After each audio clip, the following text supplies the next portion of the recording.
Testing. Is this thing working? Hello. That music is, what is that? Dubstep? What is this shit? Hello, everyone. Let's stop that crap there. Good morning, good afternoon, and good evening. Hello, everybody. What's going on? We got up in here, Bubba.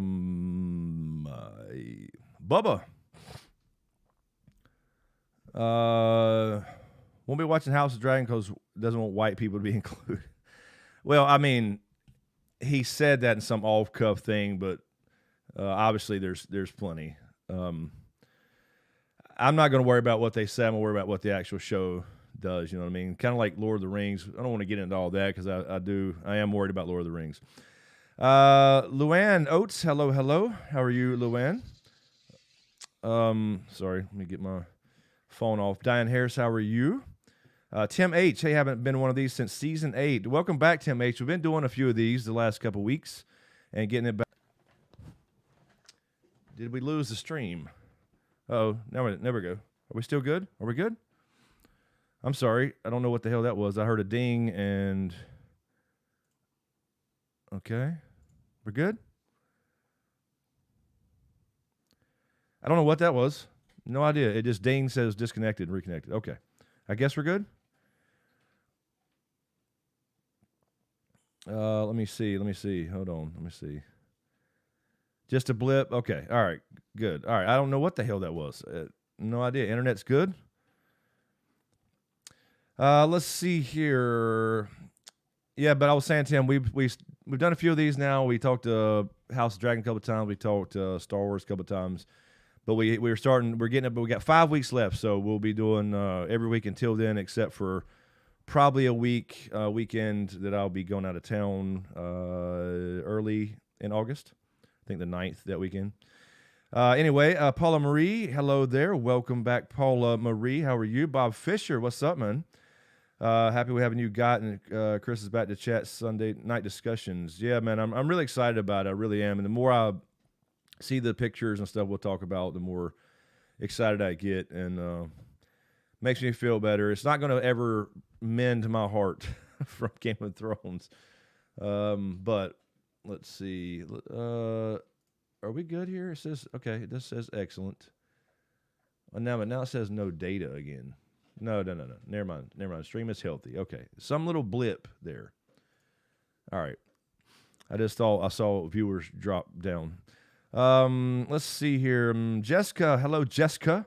Might see Jessica here for long in person. Crystal Hargens, how you doing? Welcome.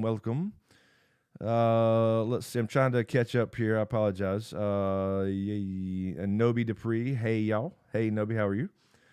Hama Charafi, hello. I apologize if I mispronounced that. Jake from State Farm, what's up, man? How are you, Jake from State Farm? Tom Bystander, hello. How are you, man? Hola. When is it airing? Looks like rain. August 21st, 5 weeks from today. We will be watching the first episode and sitting here talking about it. Let's see. Let me catch up here. I guess.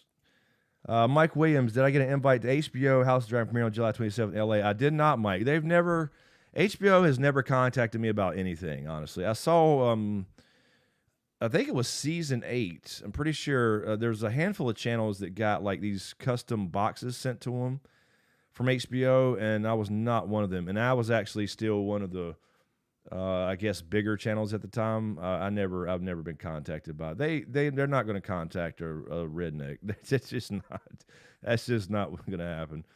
I don't know, whatever. But no, I did not get invited to the premiere. I am not well known enough anymore for all that stuff, even though I've been promoting their shit for 6 years now.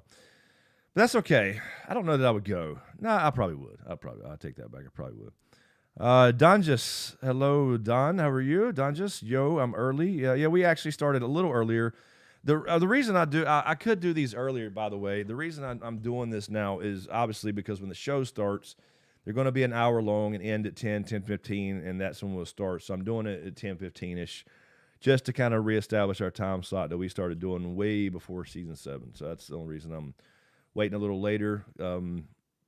Otherwise, I could start these at 9. I know it'd be easier for a lot of people, but might as well get used to it. Because y'all are going to be here. Y'all better damn be here for this show.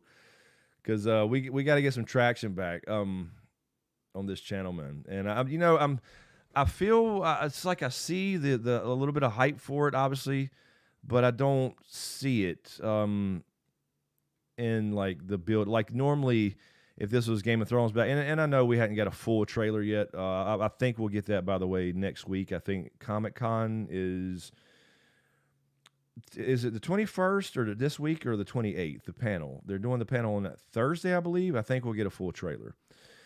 So maybe we'll get some hype going again, because usually the build up before, a few weeks before, you start seeing views rise up for everything and all that kind of stuff. We'll see. But so far it's just kind of the same. I think your mic cut out when you stood up. No, it was a ding. A ding, like my streaming software dinged, but it's good now. I don't know what the hell that was, man. So everything cut off for I guess a second. We're good. Just a glitch. Okay, I'm just now catching up to all this. Paula Marie, so excited to see the show back with the community. Yeah, that's my favorite part, Paula. It's my favorite part, man. I missed all this, man. We had something cool for a couple years. Game of Tears. What's up, Game of Tears? You're going to bring back your boy when you start doing these House Drag episode reviews. James, maybe. We talked about that several streams, actually, because people ask. And I've talked to James. He wants to watch it. But he's on like a first shift thing now, regular schedule. And he was hoping to be able to like get Mondays off or go in later or whatever, so he could do these on Sunday nights. But I don't think so. Don't quote me on that. He may pop in or something, but I don't think he's going to be able to do it this time. I hope he does. It's a lot more fun, I'm sure, for everybody. I know it's just me and it's boring, but that's all I can do is ask. Tina, hello, Tina. Yes, getting back in the Sunday routine. There's Steph Snow. Yeah, we got to get back to this Sunday routine, man. Diane here, so I don't have to read the book when we have Chris, the Wikipedia throne. Well, look, I've forgotten a lot of stuff, but I would definitely buy the books, Diane. You should buy the books if you hadn't. Seriously, buy the books. At least buy those books. They're worth it. Tom Bystander reading Knights of Seven Kingdoms. There was Daemon Targaryen's son, I believe, John the Fiddler. Yeah, Knight of Seven Kingdoms is going to be, I believe, Tom, I said this last week, I believe. I would bet money. I don't have any inside information, but I would bet money that it will be the next show greenlit. I bet. There's such good stories. Zara, hello. Welcome, Zara. Sarah K. How are you? No, Comic-Con, Sarah, is, what did I just say? I think it's this week or next, whatever, and they're going to do the Thursday panel. I believe, because the people at Comic-Con, we have a community member, Ahmad Carol Brown, who's not here this evening so far. Hope she's doing good. She will be going to Comic-Con and that panel, and they get to see some footage. So I believe they'll probably, knowing people will be recording that stuff, I think they'll release a trailer. Let's see here. Tracker Holmes, FHBO. Why do you say that, Tacker? I'm sorry, Tacker. Tacker Holmes. Why do you say that, man? I mean, I don't love everything they do, but I mean, this is House of the Dragon, man. Becky, hello, Becky. How are you, Becky Phillip?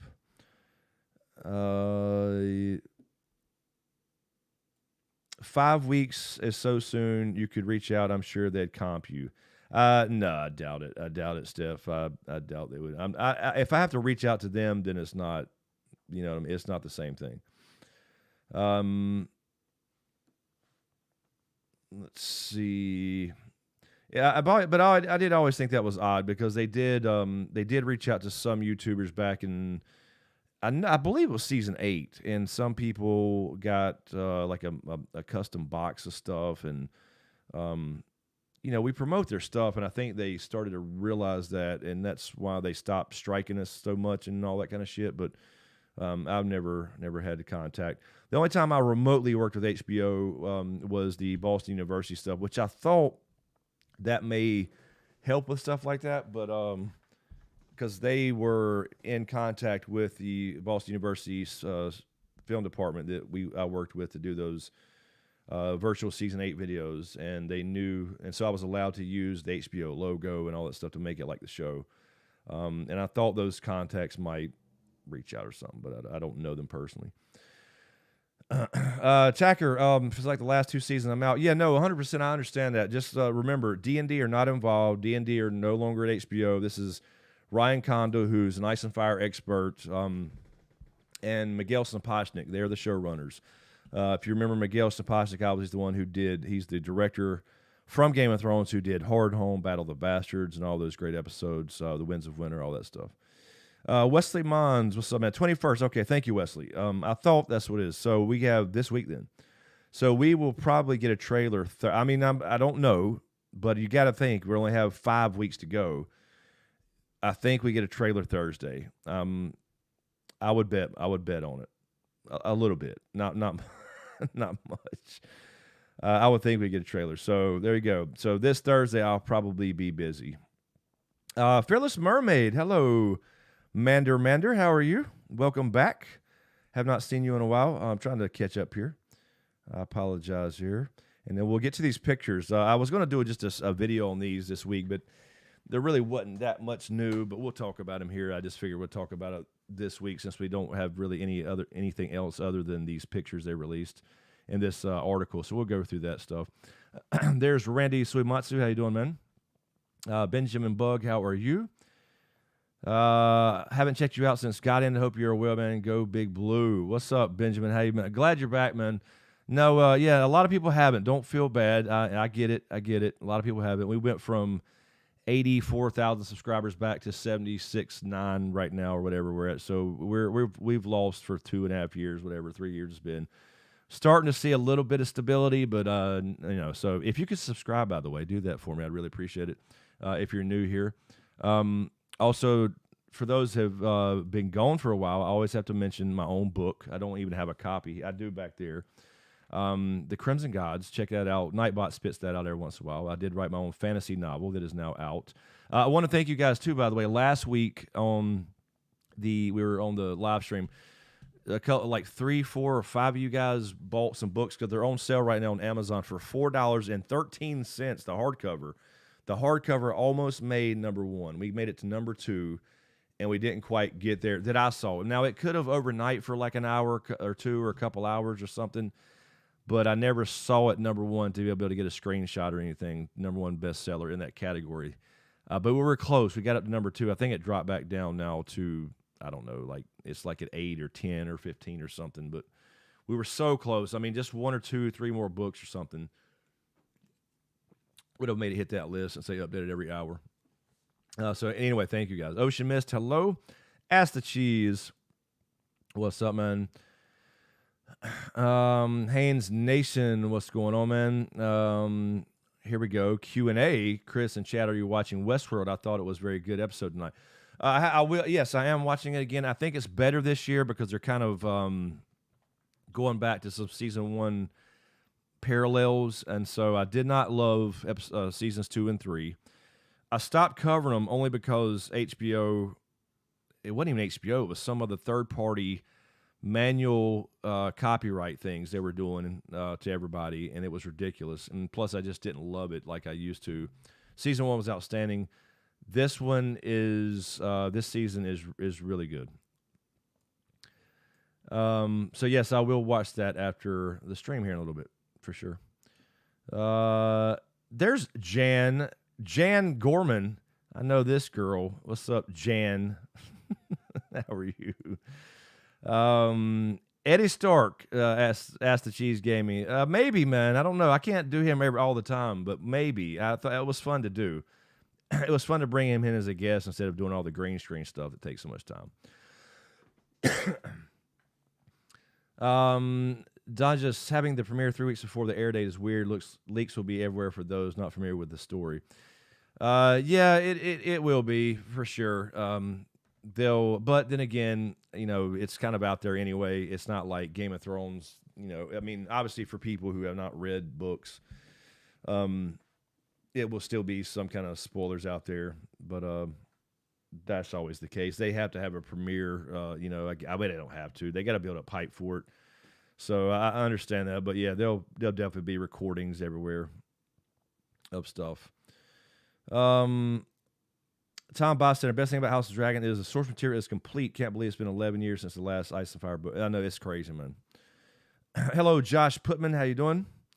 Hopefully we'll get the Winds of Winter in a couple years, but we'll never get a Dreamer Spring. I'm just set on it. So I just don't think it's going to happen. Ocean Mist, I'm hopeful if Sapochnik is a part of it. Yeah, he is a showrunner, so he's in charge this time. If you guys remember, we talked about it a little bit back in the day. Miguel was, during his episodes of Game of Thrones, he had problems too and tried to get them to change some things. And sometimes they listened, sometimes they didn't. But he was concerned with, I think, the direction of things. So I think he'll do it justice. And plus, like Tom's saying here, we have a complete book. We know the big things that happen, but this will give us the details. The reason we don't know every little thing is because it's written from the point of view of an unreliable narrator, and I'm doing air quotes there, because you have 3 different sources for these stories, and the idea is like which one's true. So I guess we get to see that. Nowlands Saints, what's up, Nowlands? George Hutto, I'm sorry. I'm glad they include Jaehaerys and Aemma Aaron. Yeah, we're going to talk about that in a second. I don't think we'll see them long, but we were definitely getting the council as I predicted in episode 1, so I think we got that confirmed. Let's see. Let me scroll down here, and then we can go through these pictures and then go into whatever questions we have. Anything is on the table, as usual. Hello, Shemaya. How are you? Shemaya Hampton in the building. Glad you called us tonight. Someone picked it up last week. Loved the hardcover of the book. Looks and feels great. Thank you, someone. Appreciate it. Yeah, man. We got close, so close, man. I was like sitting there watching it and updating it, and I saw number 2. I think I put it on Twitter and Instagram and stuff. By the way, speaking of social media, I'm trying to kind of rebuild that stuff as well. If you use Twitter at all, follow me on Twitter. The name's up on the screen, SmokeScreen Bids, and that's everything, Instagram, all that stuff. I'm going to try to be a lot more active on there. I've been more active the last few weeks on Twitter, and that, for announcements, whether it's video stuff or book stuff, or I may do some live tweeting during the shows or something if I can, but I don't know if I'll be able to, since I'm usually taking notes too for the live stream. But if you use that, follow me on there. I'm gonna try to make like that my primary thing, even though I still post pretty much to everything equally. But I'm gonna start posting some more stuff. Diane Riddick is laying right here beside me. I gave him a BONE. He just now ate, so he's right here. And then Cat Hole is somewhere in the house sleeping, I think, on my bed. All right. Tania, hello. Glad you're doing videos actively again. I have been, Ta. I have been. I never stopped. Now we did take a little bit break, and I've done less for sure, because we covered, we covered some the Mandalorian stuff and The Witcher and all that stuff. But I've never stopped. I think people my channel got kind of put in this corner of a Game of Thrones only, which that's partially my fault. But I'm not. No, I can still get a lot of those comments on videos. Welcome back and stuff. And I've never actually left. But I'm glad you found us again.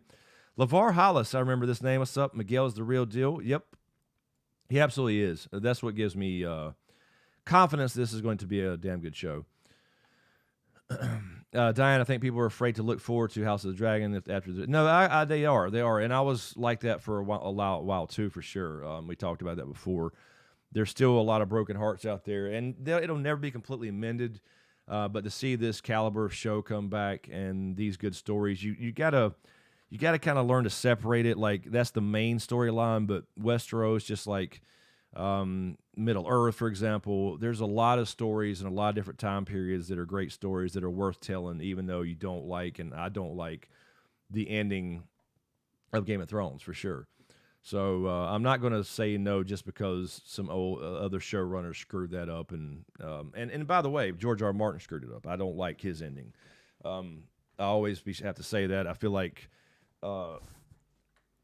everybody attacks Dan and Dave, which is certainly justified, but nobody ever wants to not attack, but criticize the author. And this was partially his fault. He didn't deliver the books like he was supposed to. Thought he was going to stay ahead. He was always late on everything, and he gave them the big beats. And I just don't like some of those beats. I just don't. But, it doesn't mean that this is not a good overall story, and there's so many good stories in Westeros. Glad to be building back my SmokeScreen routine. Yes, Maya. I hope a lot of people do. That'd be cool. All right. Let's see. Matt Smith, awesome actor. I don't think there's anything he's done that I don't like. I agree, Dan. I just posted that on Twitter and Instagram. Yesterday? I was like, when I first saw Matt as Daemon, I was like, I don't really like the look, and the wigs. Obviously, the wigs are not always great. I like them to have longer hair. I always, felt like they should have longer flowing hair. The dudes, especially, as opposed to like the short, I don't know, shoulder length. Southern. I know there's Southern haircuts from the books, but anyway, and then Matt just had this weird look about him. He's great in some things, other things not as far as his look, but he's a great actor. But the more I see him in these pictures and stuff, the more I think he fits. I think he's starting to look like Daemon to me. So I just actually said that the other day. I think a lot of people are kind of seeing that too. Chinchilla, how about the creator's recent comments? I didn't read the whole thing. That's what somebody pointed out a minute ago. If you're talking about the whole white people thing, I don't want to get into the political side of it. I mean, if you tell me exactly what they said, I'll certainly respond to it. But I don't. I try to stay out of the identity politics. And now, don't get me wrong. I'll definitely call it out when I see it. Like this is why I'm worried about Lord of the Rings. We just got the Lord of the Rings trailer. I was going to do a video on it. I just didn't have time. I'm worried about Lord of the Rings. We won't get into that here. But anyway.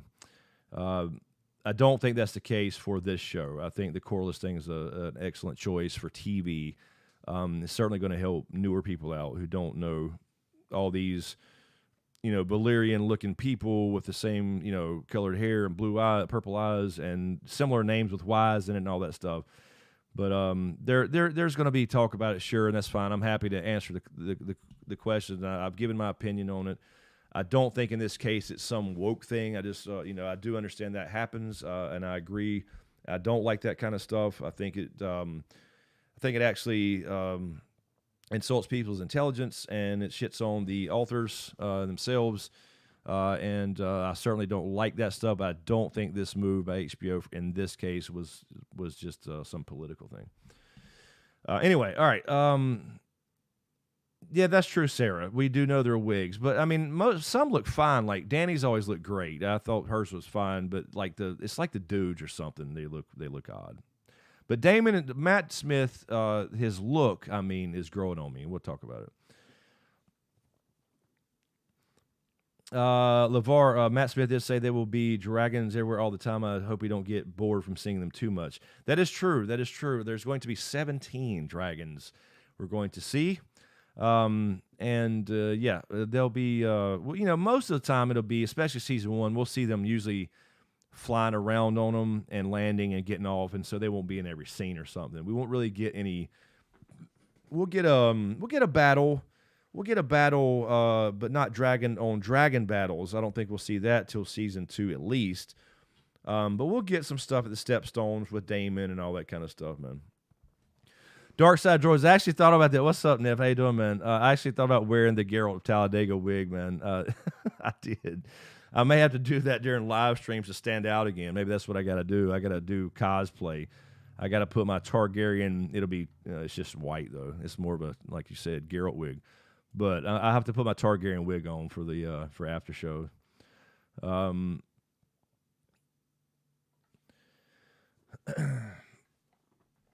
Haynes, besides House of Dragon, are you looking forward to any other shows, movies, games, books, etc.? Yeah, the usual movie stuff. But I think we're done with most of the major movies this year. Lord of the Rings was my biggest thing, man. I was so looking forward to it, but it looks like it's going to actually be probably trash. I mean, it will be a good fantasy show, but let's just not call it Lord of the Rings. Now, again, I'll wait and hold complete judgment till I actually see it. But there's so many things that are not Tolkien. It's not in the Silmarillion, which they don't have access to, by the way. So I don't like this idea we can do it better than Tolkien vibe they're giving off in all these articles and stuff. So I don't want to get into Lord of the Rings here too much. I'll talk about that on separate stuff probably when it comes out. We'll talk about it for sure. I'm definitely going to check it out. I'll hold, some of the trailer, I will say, some things looked a lot better than the as far as some of the visuals, but there were no, Harfoots and all that stuff. There's no hobbits in the second age. There's people that are born thousands of years too early. There's people that are related that don't look anything alike. They have the identity politics going on. This is what they're actually doing because they've literally said it. They had hit pieces ready for the fans because people were complaining about the characters and the made up people, and it's supposed to be Lord of the Rings and whatever. And so I don't know what we're going to get here exactly. I don't even know, other than the name, what this story is. Did Sauron just disappear and he comes back with a new body? That's got to be him. It could be a blue wizard. We'll get into all that later. I'm sorry, I'm getting off on a tangent on Lord of the Rings. But we'll talk about it. Maybe I'll do a separate video or live stream and talk about it. K-Dubs, what's up, man? House of Dragon, any room for North of the Wall stuff? Not really. They're not going to mention it other than, we'll probably get something. They'll probably do some. They'll probably do something, take some liberties, because it's not like the wall did not exist during this time and there wasn't, wildlings and stuff, but they didn't have any major stories in House of the Dragon, or I'm sorry, Fire and Blood. We will maybe see, we'll see somebody, I won't spoil things, but we'll see a dragon rider fly up there to Winterfell. They may kind of combine that with Queen Alysanne, who would be dead at this time, where she flew up to the wall. She gives the land they call the gift to the Night's Watch, and her dragon Silverwing, who we will see, we may see, then Silverwing would not fly north of the wall. Now, of course, in the books, it doesn't explain why. There was just some reason Silverwing would not, because she wanted to fly north and see everything, as when she was visiting Castle Black and the Night's Watch and all different castles. And the dragon would not go north. So we know now, obviously, it's due to sensing some evil or whatever it may be, being the White Walkers. But there's no direct things that I know of, unless they just kind of take some liberties and show some stuff. But not any direct connection. I do think speaking of that, I do think they'll tie in the Valyrian Steel Dagger, Cat's Paw to being Aegon's, because there's some rumor and some hints throughout the stuff that Aegon, the original Aegon the Conqueror, actually decided to conquer Westeros, or unite Westeros, unite with Fire and Blood, because of some prophecies about the end of the world and stuff related to the White Walkers, et cetera, et cetera. So I think because they chose that weapon to being the one that killed the Night King, I think they'll probably end up making Aegon the Conqueror. We'll probably find out. We do see her running with it in the trailer. All right, let's go over these pictures. Let me move this over here. I have to move this thing and then move my chat over here for a second. And I have to pull this up over here, and it's going to be white and bright in my face. And let me switch it over to this here, and there we go. All right. So we have, this is the EW article that came out that released these pictures. So we'll do these one at a time here. We'll just make them big here. I think, does that look all right? Can you see them? Can you see that? Do I need to move that around? I think that's probably good. Let me just now. Okay, yeah, I think that's fine. That's good. Neff, the show comes out August 21st. 5 weeks. 5 weeks, man. Mizuma. Don't spoil my second book, man. Westworld season 4 has space unicorns. Oh hell. Anyway, here we have. Now I don't think you're going to see this in the show. I think this was just for the magazine, obviously. Watch out, Wesley. Nightbot is getting. Nightbot is getting your all capital stuff for some reason. If you type too many capitals, he'll time you out. Sorry, Wesley. That's not a person. Remember, that's Nightbot being an asshole. I can't zoom on this picture. I should have saved him, but I just went straight to the website. So this is just probably for the magazine. Now, Fire and Blood says. By the way, if I didn't say that, this is going to be the Great Council of 101. So this is where the show will open. I'm sure in episode 1. I believe, obviously, this is just for the magazine, so you're not going to, see this shot or whatever. Now, in Fire and Blood, it was said that Jaehaerys was not at the council. So this is the old king, Jaehaerys. This is the old king, the good king, King Jaehaerys. This is who a lot of people thought Jon would be named after because he was such widely considered the best king, Targaryen king ever, the GOAT, whatever you want to say. Breaking Chains, what's up, man? Yep, the old king. So this is Jaehaerys. I'm glad they'll show him at least. Maybe we'll get some dialogue from him or something. I don't know how much we'll see him. But again, he's not supposed to be at the Great Council. He put this together, but he did not attend. He just got the results and listened to the results. But Ryan Condal did say people were asking him about this when this came out and said, why are we seeing Jaehaerys when he supposedly did not attend? This was at Harrenhal, by the way. So we'll see Harrenhal, of course. And remember where we saw Tywin Lannister, Arya Stark, all that good stuff in Game of Thrones. But he said it was an unreliable narrator. So we didn't, Septon Eustace wasn't sure. Mushroom said that or whatever it was. I can't remember exactly who wrote that part of a particular book, but they were wrong. They were wrong. So he did apparently attend, or at least that's what they're going with. And this is in conjunction with George R. R. Martin, obviously. Goated, the Goat King. That's right. That's right. Well, I mean, that's what they say. Hey, I'm just going after what they say. So this is going to be the Great Council. This is where all the lords of Westeros came to settle this matter of succession. So this will set the precedent because here we have on the left, we have Viserys, King Viserys. You can see my mouse, right? I'm kind of hiding it with my face. I can move that over a little bit there. Let me do that. Maybe that'll help. All right, so over here, so this is going to be Viserys the First.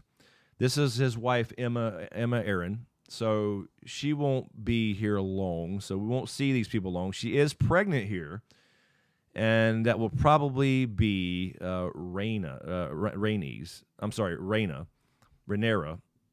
I'm getting confused because Rhaenys is over here. So this will probably be Rhaenyra here. So Rhaenyra will be obviously this sets the precedent up for what's going to happen with her in the Dance of the Dragons. So this is, again, Viserys the First, Aemma Arryn, his wife.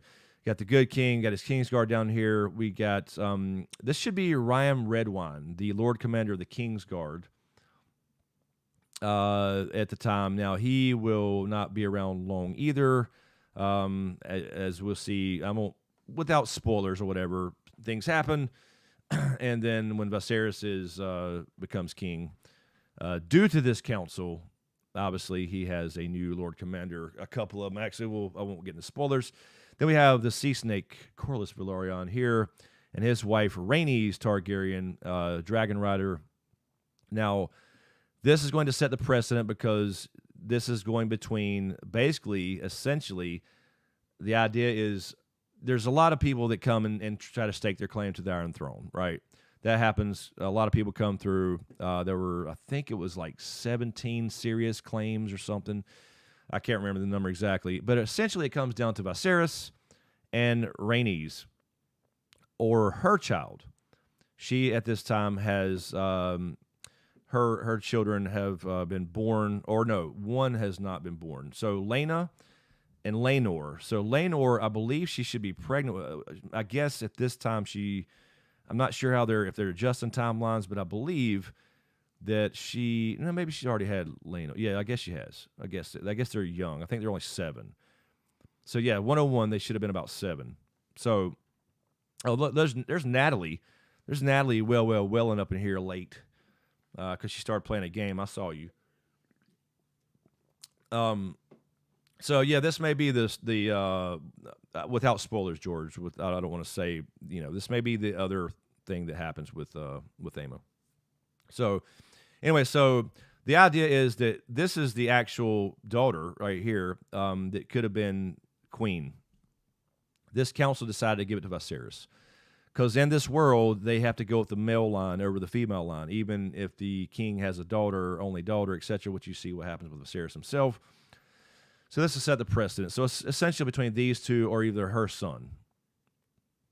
And this was done, this whole council, because Jaehaerys had picked, essentially Viserys, and his wife Alysanne did not agree. So they had another 2-year hiatus, which they called the Second Quarrel. So a lot of history. But that was traditionally how it was done, go through the son's line. So it comes down between basically these two. They get screwed over. Corlys leaves. We won't go into all the details, but this even though they're a part of the family here, they kind of leave for a while, but he'll be back. So this is the Great Council. It's cool. We're going to see this, and again, we'll see what they do here and how long they actually show this council. I don't know if it'll be like a 5-minute scene, or if we get if it's a lot of the episode. I don't know how far they'll go into it, but the idea is, like I said last week, this sets the precedent of what's going to come, because this is long before the dance, right? This is 101. The dance starts in 127. So you're talking about 20-something years here, but this is what sows the seeds of the war, essentially. What's up, CT? How you doing? There's CT, ladies and gentlemen. Lydia Quinn. Hello, Lydia. How are you? Welcome. Corlys, yeah, he does. He does look like it, for sure. So what we got here next? Let's go. We have to do this. Okay. I hate these damn, click next things. So here we have the two BFFs. I think they actually labeled that. Alicent. So this is Alicent Hightower, obviously. And we have young Rhaenyra. So this is young Alicent and Rhaenyra. I don't know where this is. I guess this would be King's Landing. The problem I have here with this picture, even though it looks like just a picture of them walking with a book, I'm not sure what book she's reading here. This is probably when she's taking care of Jaehaerys, perhaps, because she did read to him every night. He was old at this time and dying. I don't know, so I don't know exactly. Then again, at this point, he's probably already dead. We can't say for sure. I think this is probably a decade earlier. So the problem, if this is King's Landing, is this back here. This is obviously a weirwood tree. This should be a heart tree. The problem is, in the books, is there is no weirwood tree in King's Landing other than a stump. The heart tree in King's Landing, in its God's wood, is a old oak. So the question is this King's Landing, or where it should be, because this is where they spent most of their time, obviously. She came to court with her father, Sir Otto Hightower, and he became hand of the king. And that's when she came to court as far as Queen Alicent, before she becomes queen, obviously. And they are BFFs, and they're very close. And this is what's going to make it even sadder as we, go through this story, because these two will no longer be close at some point. This starts to break down, and this when they get older, obviously, when they have kids, and we'll get more into that. But I don't like when they make these little changes. Like we're talking about Lord of the Rings, I don't like if this is King's Landing, this should not be here. Now, the only thing I can think of is they want to add a little bit more magical stuff to this show, which I think is fine, actually. But so maybe we'll get some old god stuff here, some whispers or whatever. Maybe this ties into what we know from Game of Thrones and the Three-Eyed Raven and all that stuff. I mean, this would be a different one, obviously. This is before Blood Raven. But, some tie into the Children of the Forest and maybe the God's Eye and the Owl of Faces, because we do have somebody that goes there Later on, a Velaryon heads to the Isle of Faces, one of two people that's ever been there, Howland Reed and him, and that'll happen later in the dance.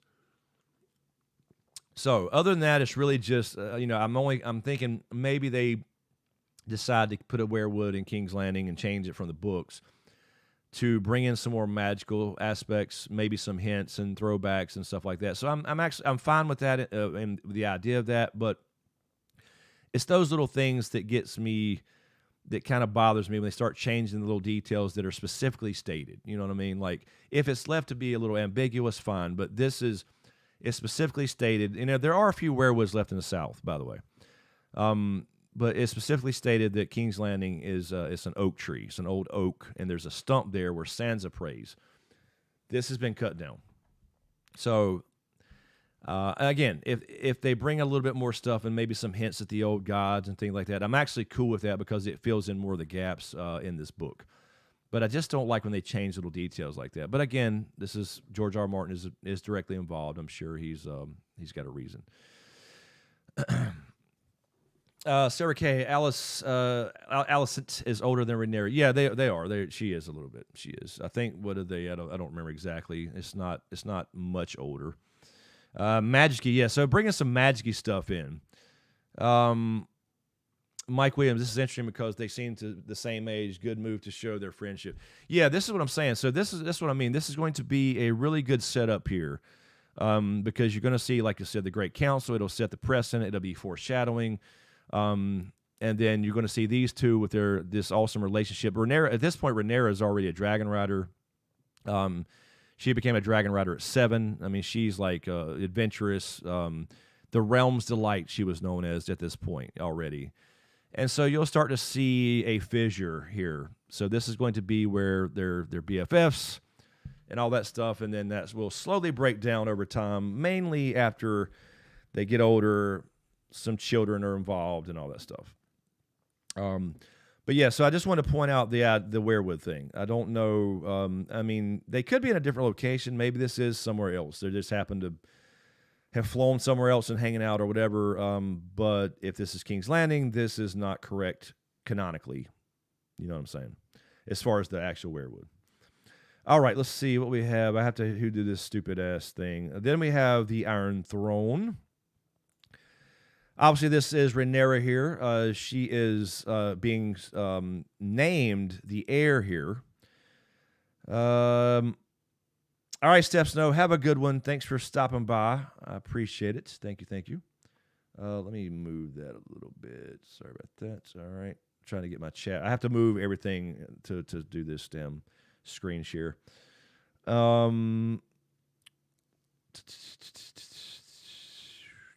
Let's see. I was trying to see if I missed it. I apologize. I was on one of my rants. What's up, Hoonjav?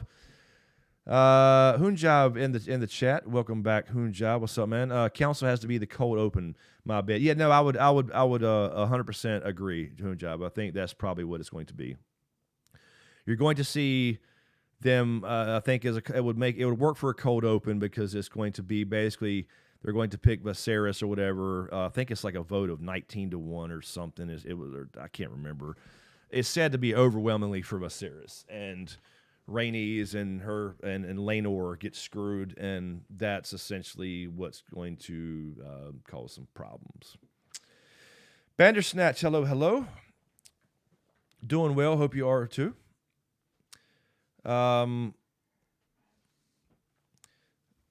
George probably cut down by Baelor the Blessed because he was a zealot. He was. I think that's actually correct. Anything not the new gods, the 7, he was not a fan of. All right, so basically this is Rhaenyra, and you see her father Viserys. This is obviously a few years later. He is now king, and this is going to be when he names her heir to the Iron Throne. So this is going against the precedent, right, that was set at the council. At this point, she is the, his eldest child. He had, minor spoilers, but let's just say his other kids didn't survive. I won't go into details just for the sake of spoilers, because I want people to come into this show and go, oh shit, Obviously, we're going to do talk about minor spoilers. So this is really just her getting sworn in. This is where they'll all, he had everybody come down. And this is basically to piss his brother off. He did want Rhaenyra to be the heir, I think, for real. But this was also because Daemon, at this point, Daemon is already, he doesn't like his wife. He hates the veil, all that kind of stuff. He calls his wife his bronze bitch. You know, this Daemon is going to be a fan favorite. I'm telling you, he's essentially the main character. You're going to love him. You're going to hate him. You're going to love him and hate him, love to hate him. You're going to hate to love him, all this kind of stuff, man. He's that type of dude. But this was really when they had one of their little riffs, and he is not here at this time. He will not be here, and that'll also set up some things. This is why he decides to go off and conquer the Stepstones, because he can't get close to the Iron Throne. Right now, at this point, before he does this, Daemon just assumes that he is the heir because he's his brother. This is his brother here.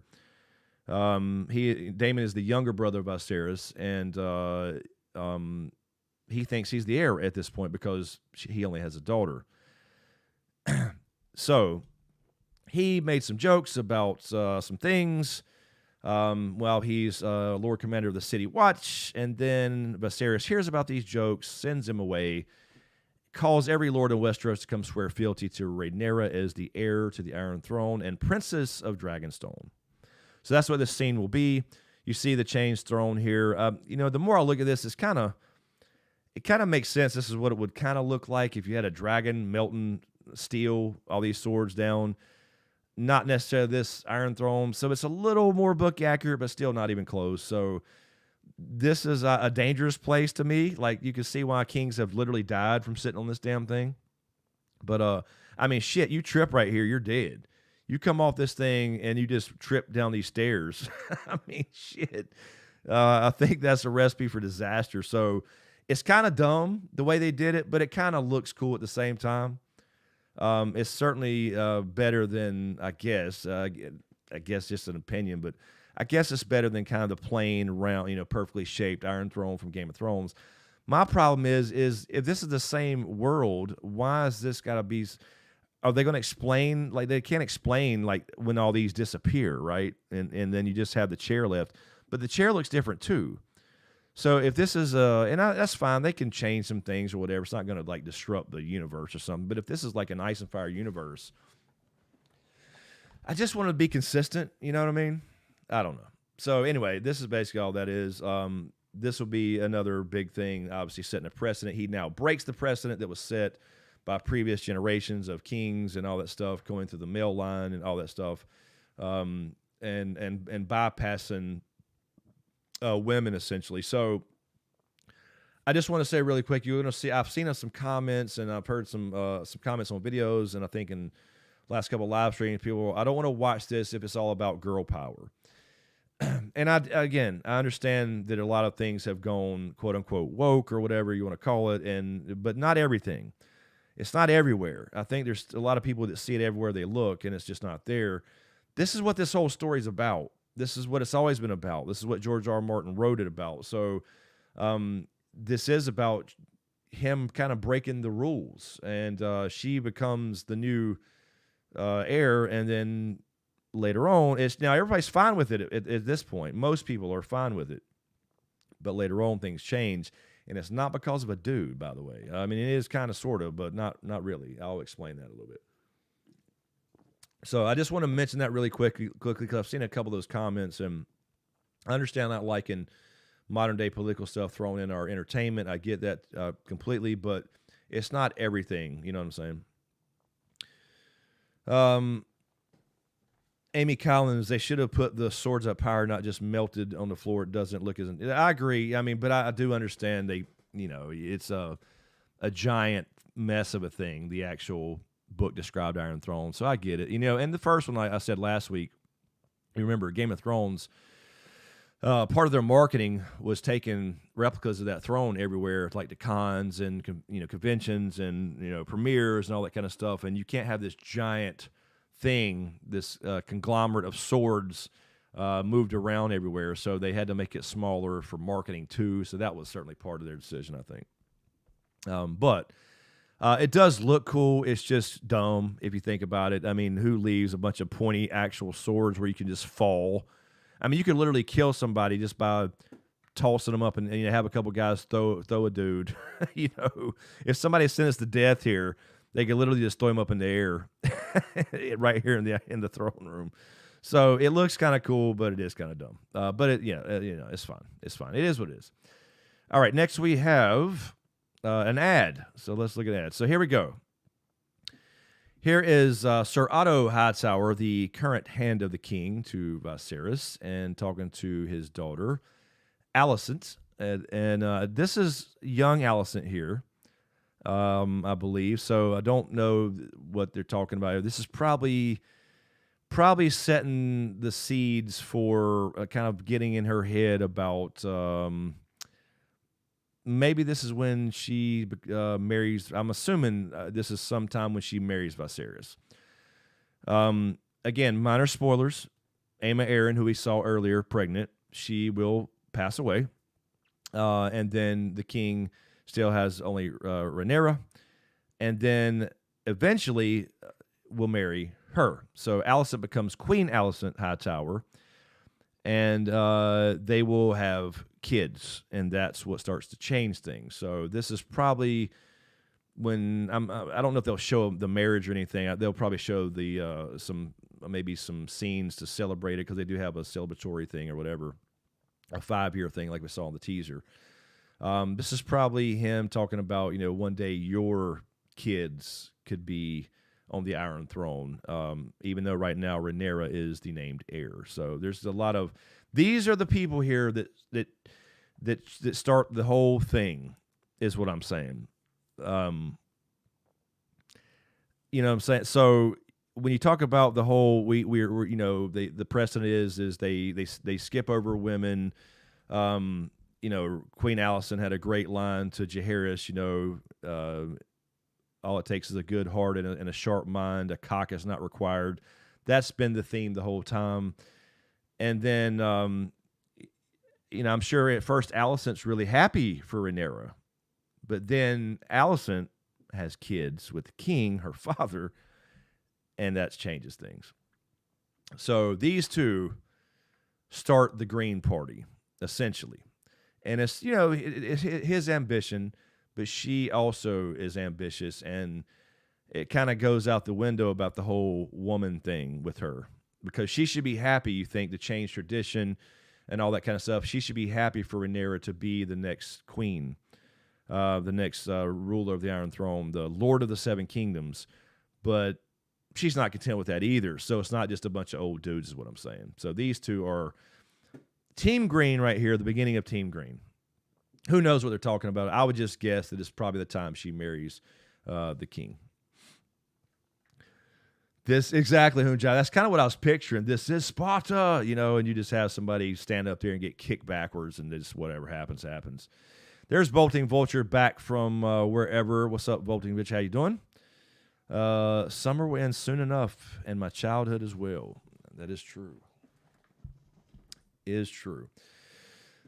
All right, so yeah, so I mean, you know, who knows? It would just be complete speculation of what they're talking about, but it's something political. Like, hey, you know, I would just be willing to bet it's some kind of little seed that he's planting. Hey, look, Alicent, you're the queen now. You're Queen Alicent now. I'm still hand of the king. We're basically alongside the Targaryens, the second most powerful house in the realm right now. The Hightowers. You know, give him a son, give him children, and they could sit the Iron Throne. So, you know, something to that effect. I'm just complete guessing, but that's what's going to happen. All right, let's see what we got next here. We have Daemon. Going to be my favorite character. I know it, and the more I look at Matt Smith as Daemon, like his actual look, I know he'll do great as an actor. He'll nail it for sure, no doubt about it. He's great at everything he does, but he just kind of becomes... He's becoming more Daemon to me, the Daemon I read about. I was starting to read Fire and Blood again the other day. And now I'm kind of picturing Matt Smith as Daemon. So that's why I tweeted that out, like, if that makes sense. So I'm really, really starting to look forward to this and seeing him play this character. He looks more Daemonish to me. I love this fucking armor. I mean, look at this armor. You got the traditional dragon wings. You got the little dragon thing right here, the snout. It's almost like mineral, like I have on my arm here. That's what this is. It's almost like that. I have a dragon right there. I don't know if you can see that. It's almost the same thing right there. It looks, it's really reminiscent of that. You got the little kind of dragon stuff here, the scales. It looks so good. So this is him in the joust. Probably be maiden pool here, or they're probably going to combine maiden pool with the tourney at the House Tarley. I'm sorry. We saw in the teaser, so they'll probably combine a couple tournaments here. But a lot happens at these tournaments. They set some things up too, and that's exactly what starts the actual blacks versus greens, and that's based off the dresses that Rhaenyra and Alicent are wearing. So this is probably Daemon looking up at somebody in the stands here before he gets dehorsed by Sir Criston Cole, because he will get beat by him twice.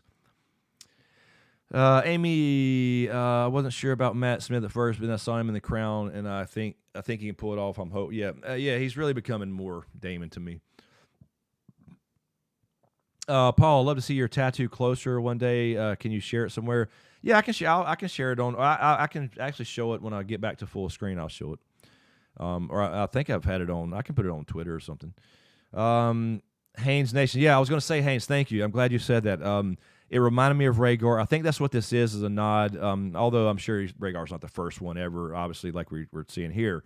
But you see these little rubies. I mean, I think this is a little nod to Rhaegar. So this, you can kind of picture what Rhaegar was wearing, although it probably looked different because everybody had their own armor and stuff like that.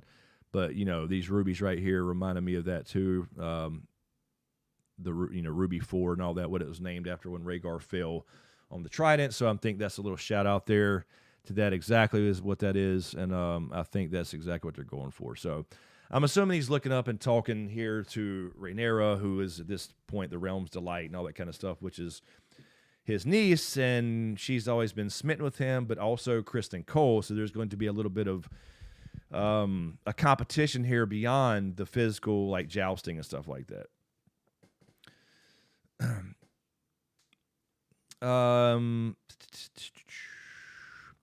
So anyway, so that's really all we can just guess of what he's saying. But it's probably because Criston Cole will win here and then give Rhaenyra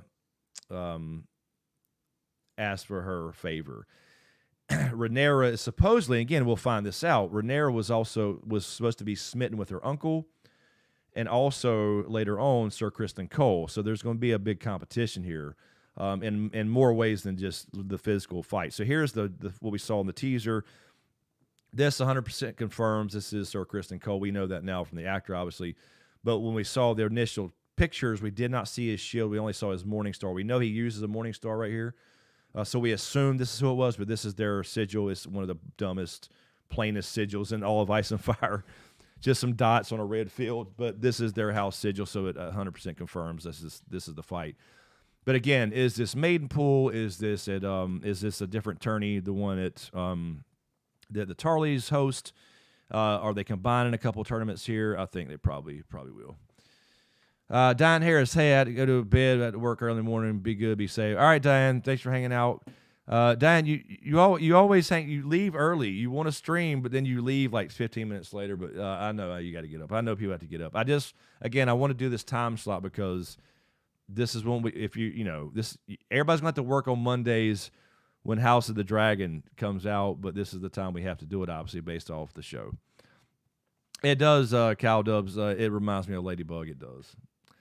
Anyway, so this will be so Daemon loses twice to him in the melee right here, and then in the actual joust too. Now he doesn't win the whole thing, but this is when this guy, this is the dude who catches a lot of ladies' attention, just like Daemon. They're both like that, but a lot of ladies are smitten with him. So this kind of gets Rhaenyra looking over at him, and he becomes her personal protector after because he's in the King's Guard.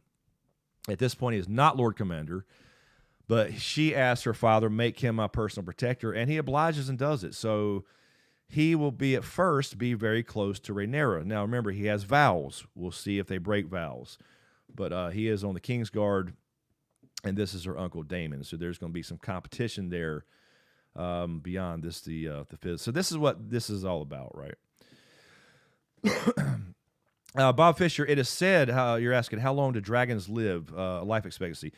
They are supposed to live as long as they are still eating, and they will always grow.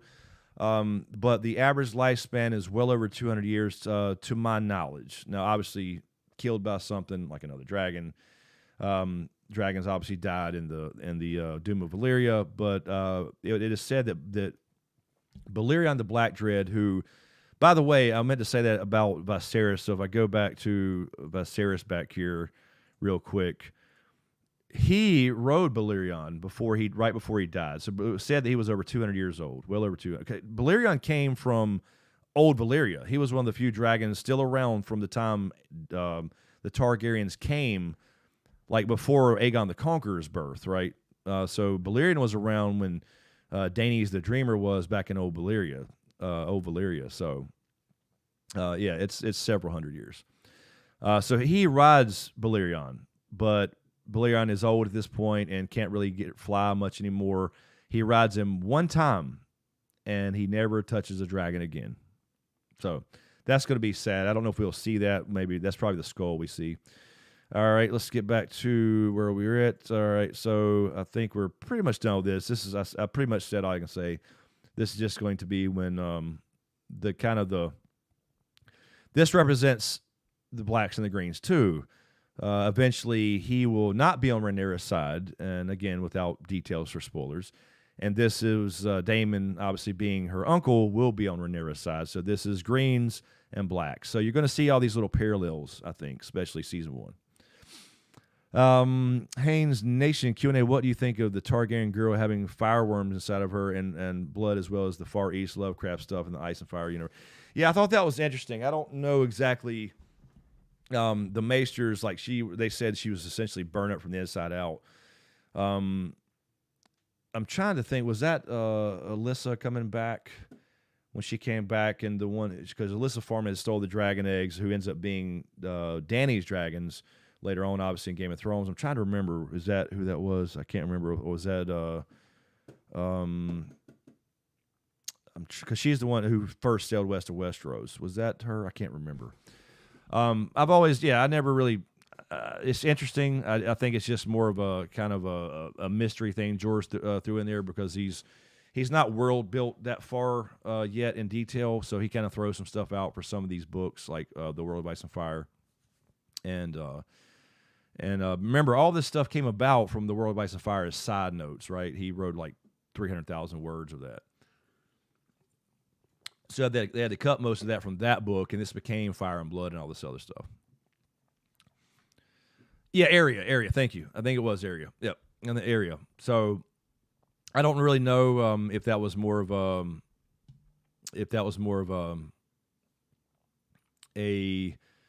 just a mystery to be solved. I don't think it really tied into any one of the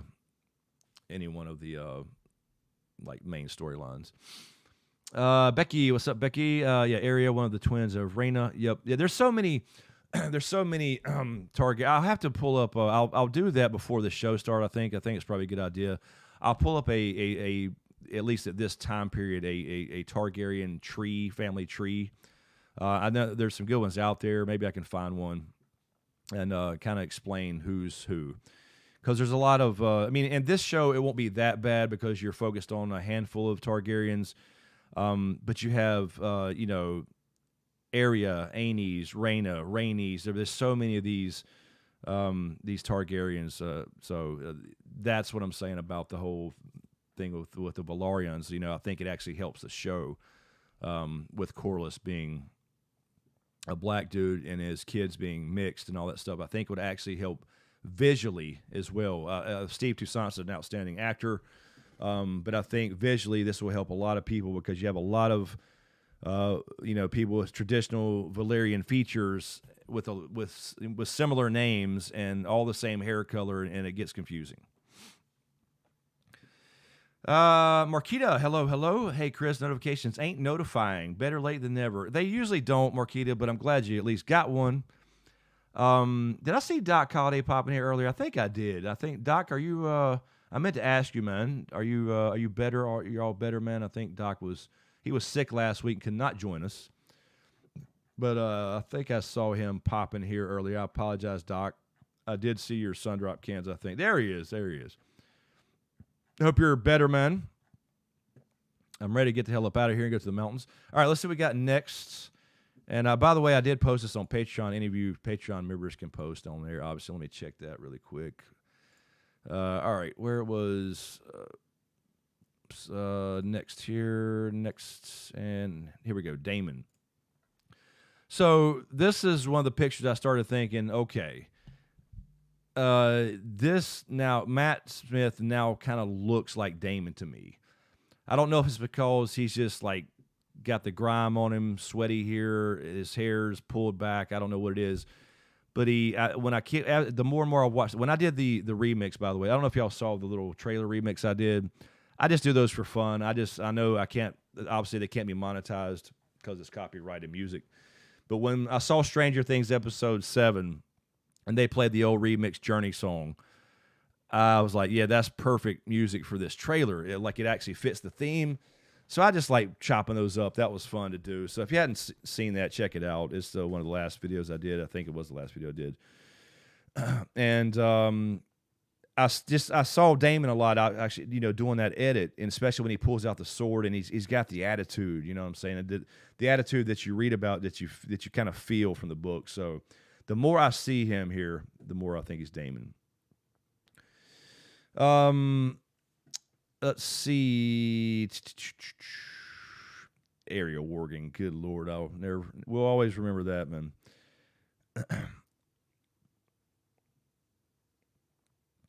Bandersnatch, yes, world building. You can get a lot of books. Absolutely. And that's my plan, man. I got this world I've kind of created. I got a big poster of it on the wall, and there's a lot of space and time to play with. What's up, Michael Martinez? How are you? Just found your channel. Subscribe. Thank you, Michael. I appreciate it, man.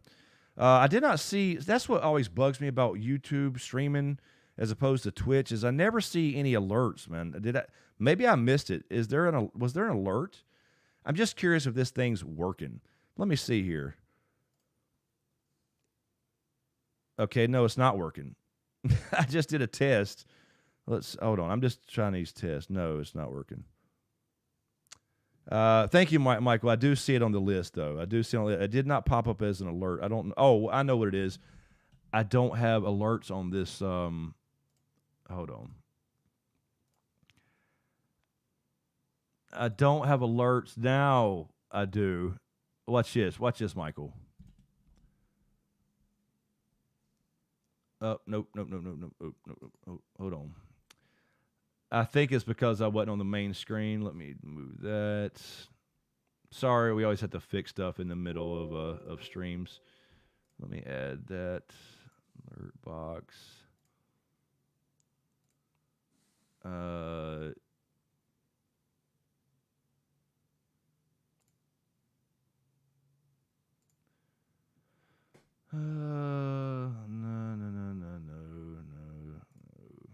Now, let me see if that...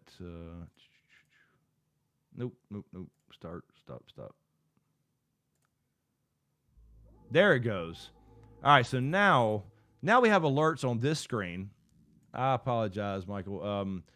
If I hear that, I always look over and I want to thank everybody, and so I just didn't have it on this display screen. I have it on the main one. So now we can do it correctly. I can hit refresh, and it'll pop up. Thank you, Michael, for the subscription. Appreciate it, man. I really appreciate it as we try to get to 100,000 subscribers. We were so close to it in Season 8, but we didn't quite make it. We got to 84K, and it died. So thank you, man. And welcome, by the way. We'll be here every Sunday, obviously, after the show, like we have been doing since Season 7, way before Season 7 Game of Thrones.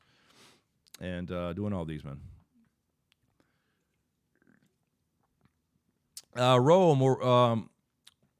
Murillo, y'all think House Dane just chilling during this area? Yeah, there's not a lot of mention in Fire and Blood even of House Dane.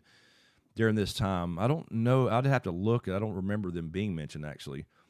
But yeah, they're not really a big House Dane. I will say, because there was a lot of obviously during Game of Thrones, there was a lot of theories with House Dane and Ashara and all this kind of stuff.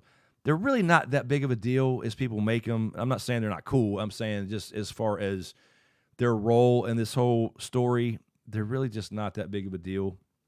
They have the Valyrian looks and all that, but the only true Valyrian houses are the Targaryens, the Celtigars, and the Velaryons, which they're older than House Targaryen.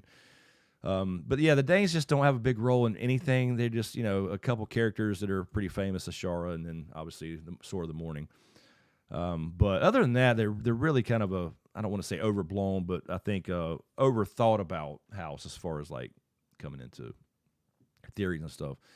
But anyway, this is obviously probably beneath Dragonstone, where it's warm, where dragons are typically laid their clutches. There were still a lot of dragon eggs being laid during this time period, so we'll see which this is. This is going to be Daemon finding this. This is when he finds out that his lover at the time, Mysaria, is pregnant. So we saw Mysaria during the teaser real quick. She is called the White Worm. That's her nickname. She's the one that walks out behind him in the scene while he's carrying this egg. So this is going to be probably, obviously before that, he goes and finds this dragon egg. She is pregnant at the time, and he wants to send, but Viserys does not approve.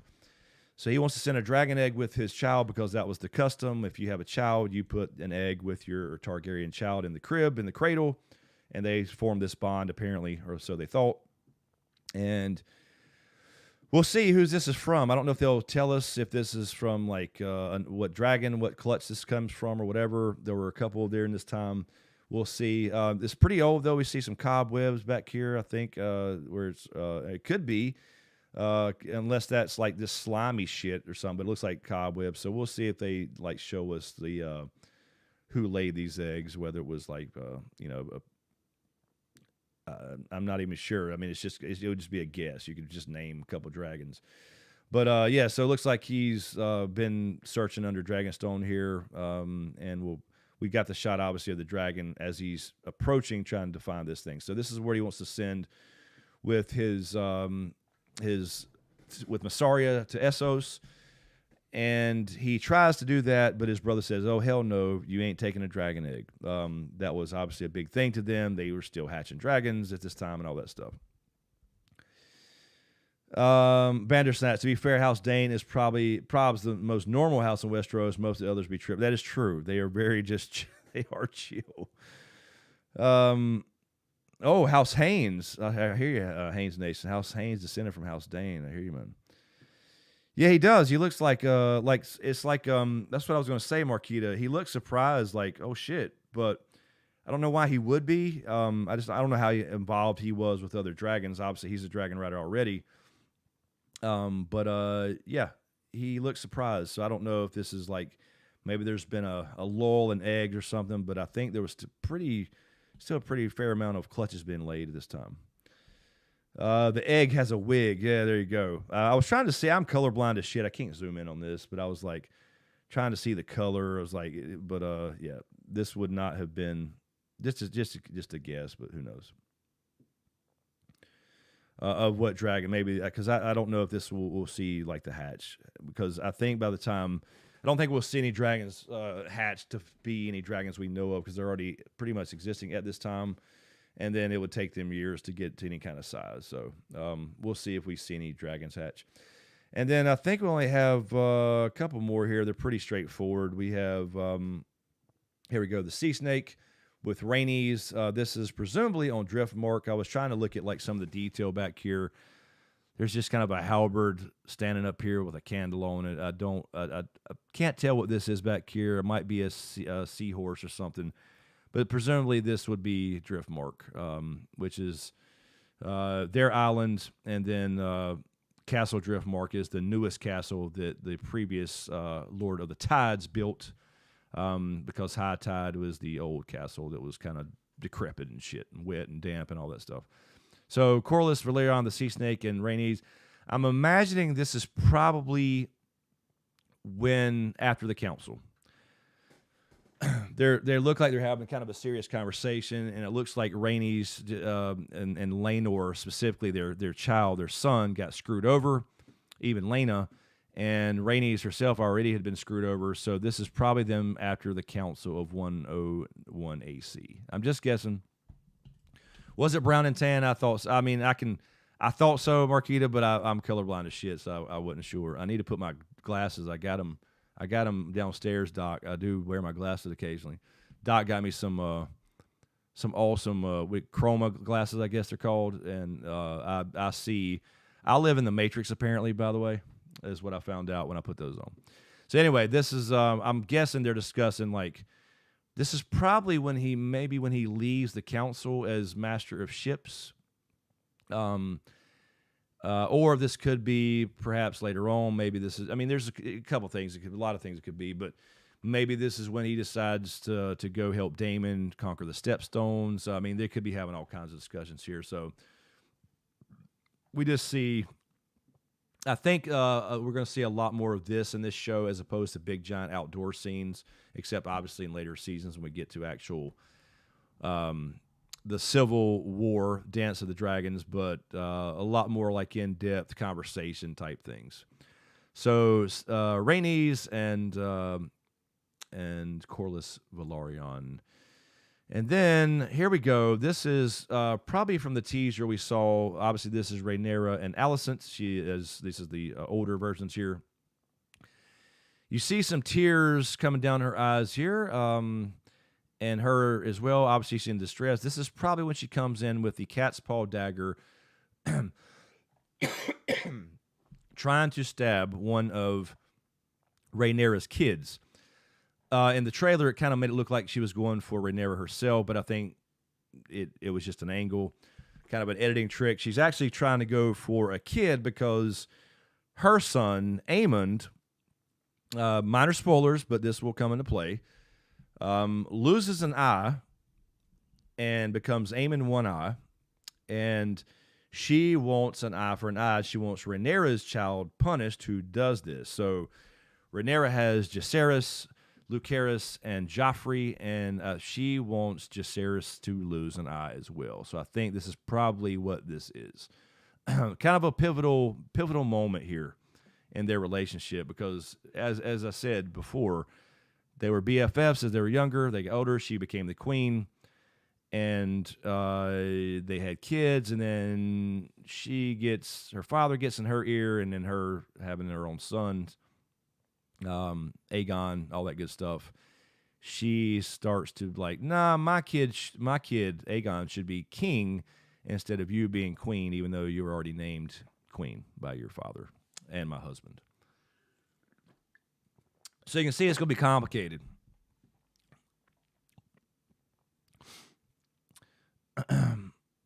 Castle Driftmark generally considered to be much better than its sister castle, Castle Shitmark.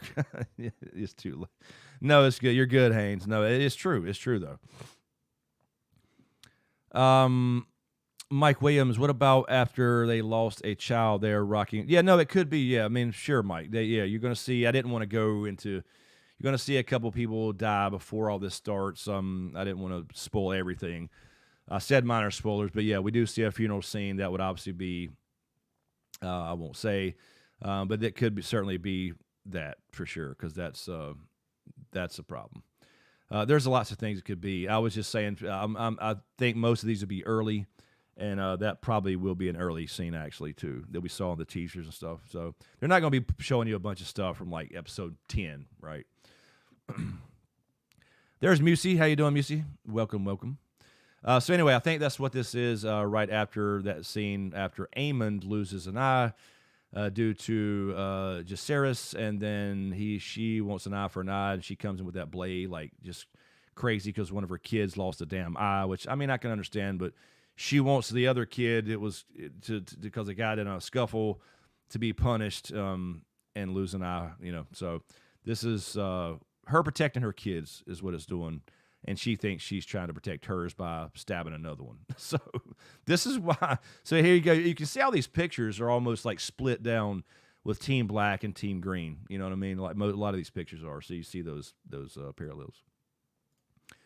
And I think that's it. I think that was it. I mean, I can go back and check here for sure. No, I'm trying to go back to the view all. Thank you. So I believe that was it. Yeah, just 9 pictures, I believe. I don't think there were any other ones in this article.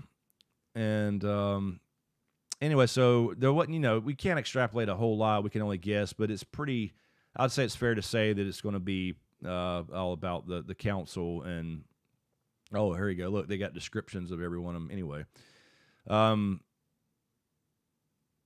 So I'm just trying to just see that was it, I believe. So anyway, I will switch it back to this and get this white blinding light out of my face. And now I can move this back and get things back to normal here and move my chat back where it's supposed to be. So there are the pictures and what I think's going on. Again, not a whole lot. That's why I didn't do some big, long video because we're only seeing. We can only pretty much guess anything they're talking about, obviously. But you can see that the locations are probably, I think we're pretty close with the locations. So, anyway, there are the pictures. Any questions? I'm losing my voice already.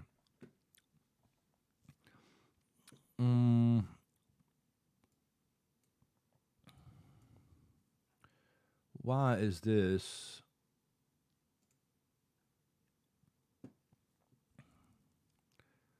All right, did I just break my chat? I'm sorry, I'm testing okay, no, never mind. All right.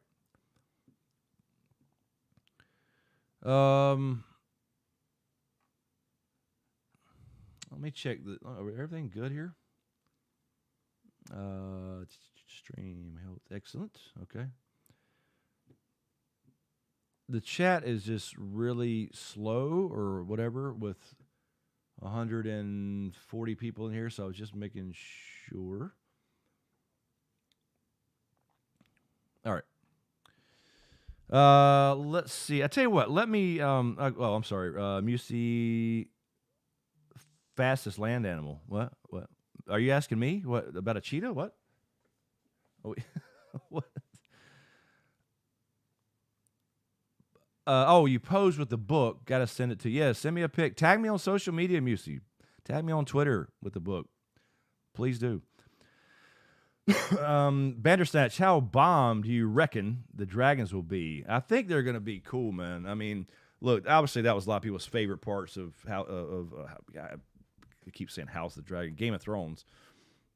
And you didn't get to see a lot of them until the later seasons, obviously, when they got bigger, but you still didn't see them a lot. And they were still, even though they had the biggest budget at the time, there was still a budget thing too, I'm sure. But this is going to be 17. Now, again, you're not going to see them all up close all the time. You're going to see mostly season 1, you're going to see them flying around, kind of landing, making themselves known. Because remember, they think at this point, this is the height of Targaryen power, right? This is a giant family. They have 17, we actually have like 22 dragons. Some are not riders, most are. And they're living as gods. I mean, nobody can touch them.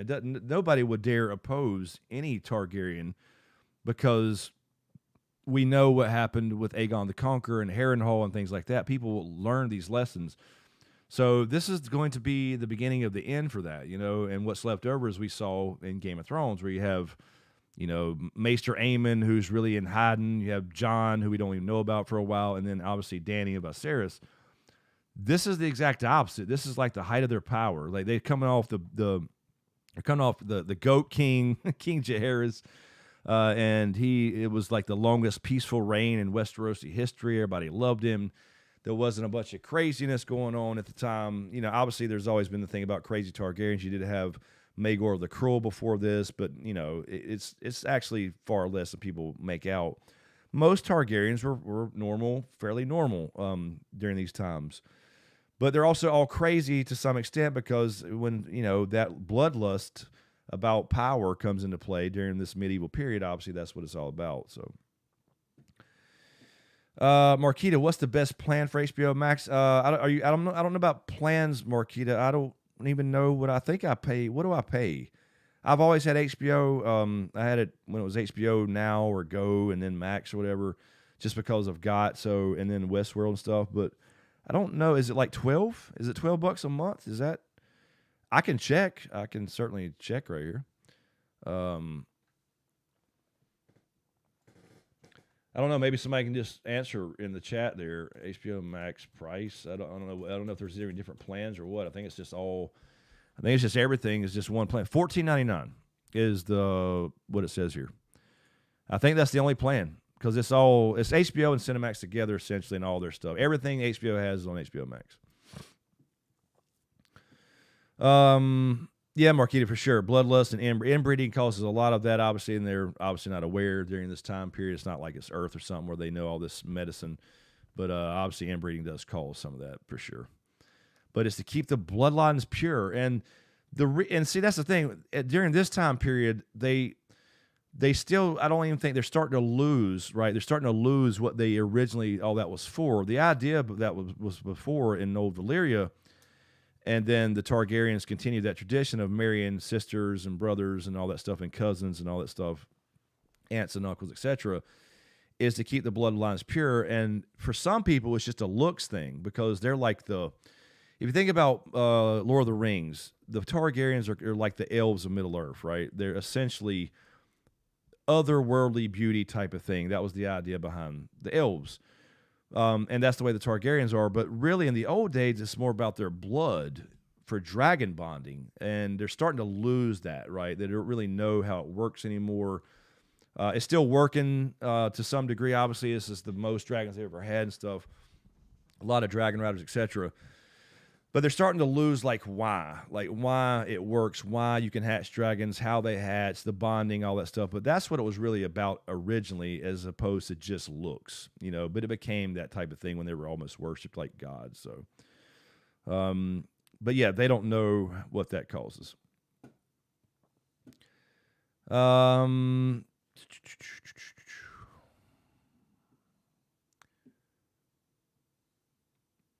Oh, Musey, hence I asked you the fastest landing like a boss. You answered cheetah. Well, yeah, I mean, of course. Did you expect any less? I didn't know. It was just it was out of left field. That's all. That's fine. We can talk about cheetahs. Well, I had it through Prime, but HBO decided they didn't want to split profits. Oh, okay, I got you. Okay, yeah. You can get everything through Prime. That is true. I do have a couple of things through Prime, too, that I probably don't even need. I'll want to watch, one thing and have to sign up for some damn thing, then I forget to cancel like everybody. That's how they get you, though. Yeah, Shemaiah, that's a good point, Shemaiah Hampton. Yeah, there are a lot of phone plans that do include, a year of HBO Max and stuff like that, too. So, yeah, that's for sure. Becky, I'm waiting for you to tell me good night. Good night, Becky. Are you leaving, Becky? I'm sorry. Becky. I didn't see you say goodnight. Oh, I see up here. No questions. Love. Gotta go. Good night. All right. Have a good one. I'm sorry. I missed it. I apologize. I'm trying. This is if we get more people as we get close to the show and then start the show, we start to go up back to in the thousands. I'm gonna be screwed, man. We had 3, 4, 5, 8,000 people in these streams, and we do. It's unbelievable.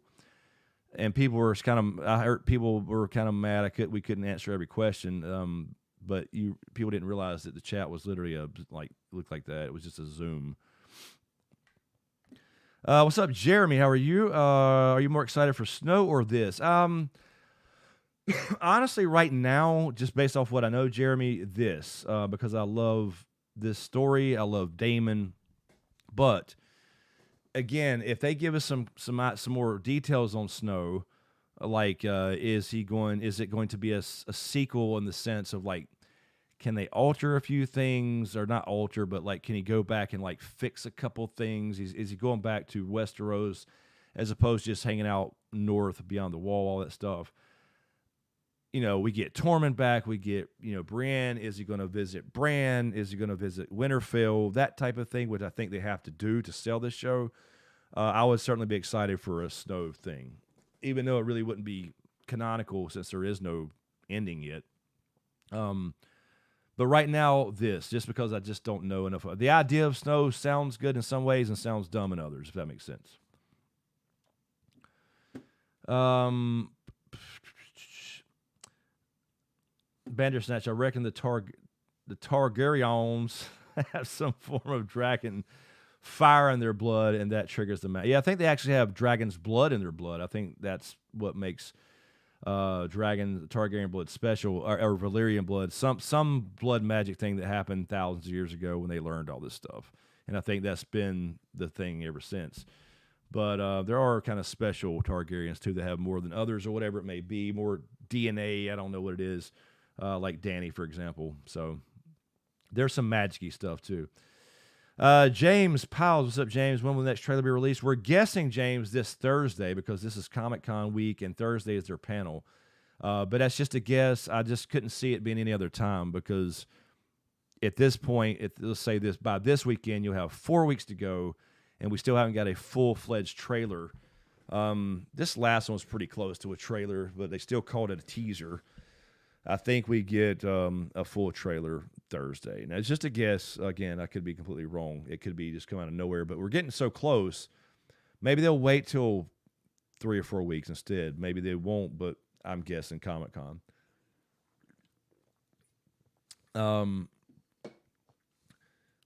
Sorry, I'm trying to catch up here. Oh, Jessica's back. Look, you've been going the whole stream, Jessica.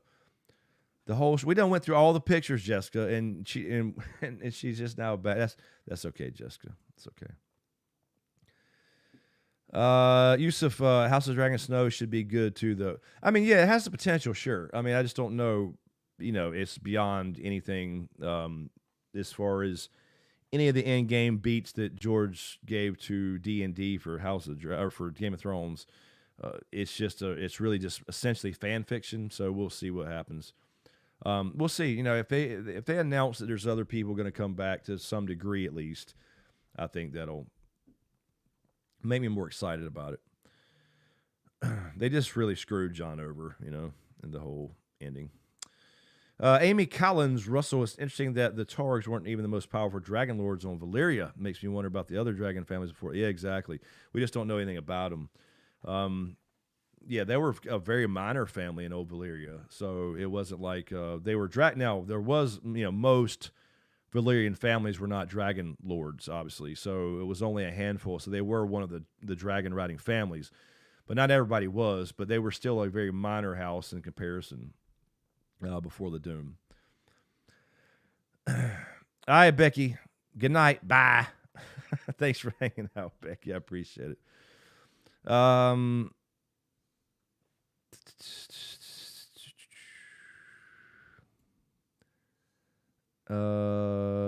trying to. Okay, I think I got caught up there. Trailer for your birthday. Oh, your birthday, Bandersnatch, is Thursday. Happy birthday, Bandersnatch. Just go ahead and wish Bandersnatch a happy birthday Thursday. Y'all all missed my birthday. I didn't stream on my birthday, the June 18th, last month, almost a month ago. I turned 23. So I didn't stream. I didn't do a birthday stream. I always feel bad if it falls on like a YouTube or Twitch stream, because I feel like people think I'm streaming for money or something. I don't know. I mean, I kind of do all this for money, but you know what I'm saying. What's up, Mr. Maximus? How are you? Why does Nightbot still say pre-order the Crimson Gods? I need to fix that. It should just be order the Crimson Gods. Mervin Sanchez, what's up, Mervin? How you doing? As much as I love God, they need to leave it alone. If the snow show sucks, it'll add more insult to injury, considering how bad it ended. That is true, Mervin. That is absolutely true.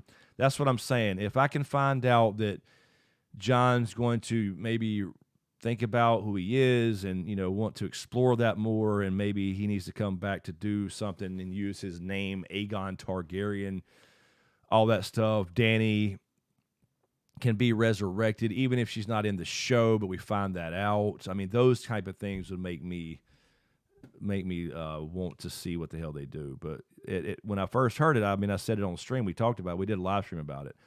I was like, what are they going to do? It just sounds dumb to me. It's like, you can't, as much as I love Tormund, you can't have a Jon Snow Tormund show alone where they just hang out and bang chicks from up north. I mean, I don't know how else to put it. They got to come back to Westeros. Otherwise, it's not really Game of Thrones, is it? Or a sequel in that sense. Jessica, you're 23 too? Cool. Oh, Paula, everybody's 23. Awesome. Chicken to jail. What's going on, y'all? What's up, Chicken? How you doing? Oh, we were just discussing those pictures, you know. Better late than never, Chicken. Tim H, what's up, man? What's the story of the Crimson Gods? Oh, I'll tell you what, Tim. Give me 1 second to run to the restroom. I will grab a copy, and I will show you the book. So, guys, give me 1 second, and I will be... Don't go anywhere, and I'll show you the book, Tim. Give me 1 second. Here, I'll turn you some music on. Hold on. I'll turn this great music on. Here, let me skip to another song. I don't know. We'll see if it's shitty or not. Hey, give me 1 second, and I'll be right back.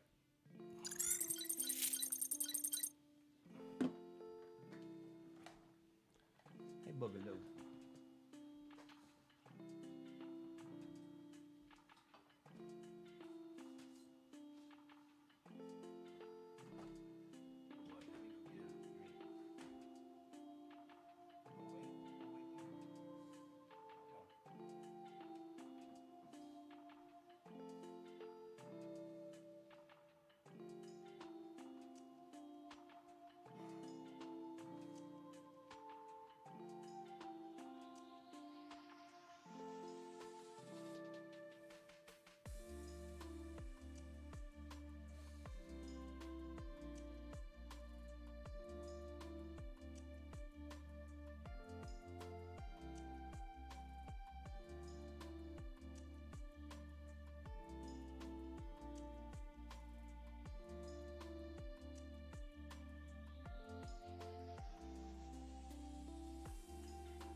All right.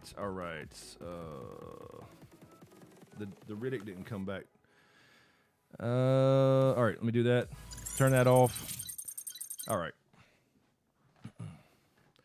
And those are it is some of it's horrible. Some of it is horrible. It's a Twitch. It's a Twitch free, royalty free, copyright free shit.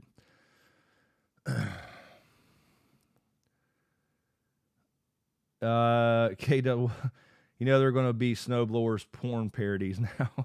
Northern chicks, that's right. Oh shit. Happy birthday, belated birthday, chicken.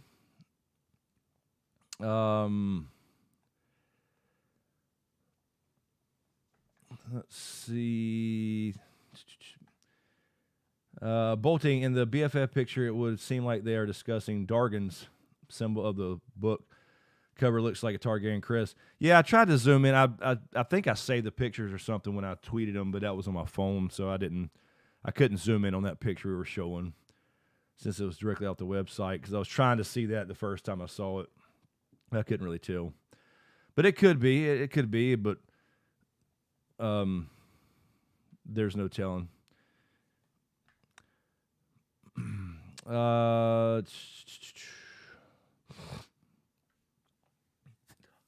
Hoonjob, I saw someone make a CK2 mod, the Clash of Kings 2 mod for the after season 8. Bran went Mad King in the game, NPC. Bran killed him, and I didn't get farther than that. Yeah, I was going to play that. I was going to stream it, Hoon, but I never did.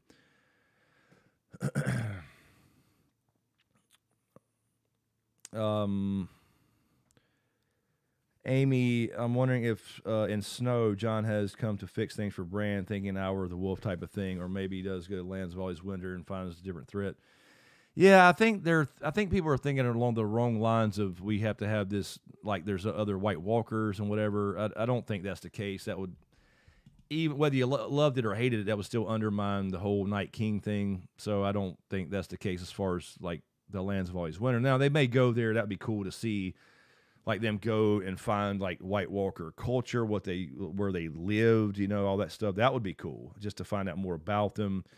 Maybe they can actually confirm that it was a Proto Stark. Obviously, it has to be, I think, in the books or whatever, like we always talked about, which became our hashtag, right? So, Erie got Fan Geek. What's up? What's up, y'all? What in hell y'all up to? We were just talking about the pictures they released a couple of days ago. I was going to show the book. I grabbed one of my hardcovers here. Tim H. This is the book, Tim H. I'll show my book here. This is the hardcover here. I'll take it off here. I'll read you the thing. Let me take the cover off here so you can see too. So this is the actual book. I kept it simple and clean. The Crimson Gods. We even got the SmokeScreen press down here. So that's the actual book. And then let me put it back in its sleeve here. It's Dust Jacket. By the way, again, I'm going to plug my own book. I got to over the course of all these live streams and videos, whatever. But right now, I'm just telling you, this thing is it's cheaper on Amazon right now than I can get them from the publisher. $4.13, the hardcover, and this is the one that almost made #1. So the cover, it's beautiful, it's gorgeous. You can see here that says she's not who she thought she was. There's your side, and then the back, you got some quotes, some praise from friends that I really appreciate. But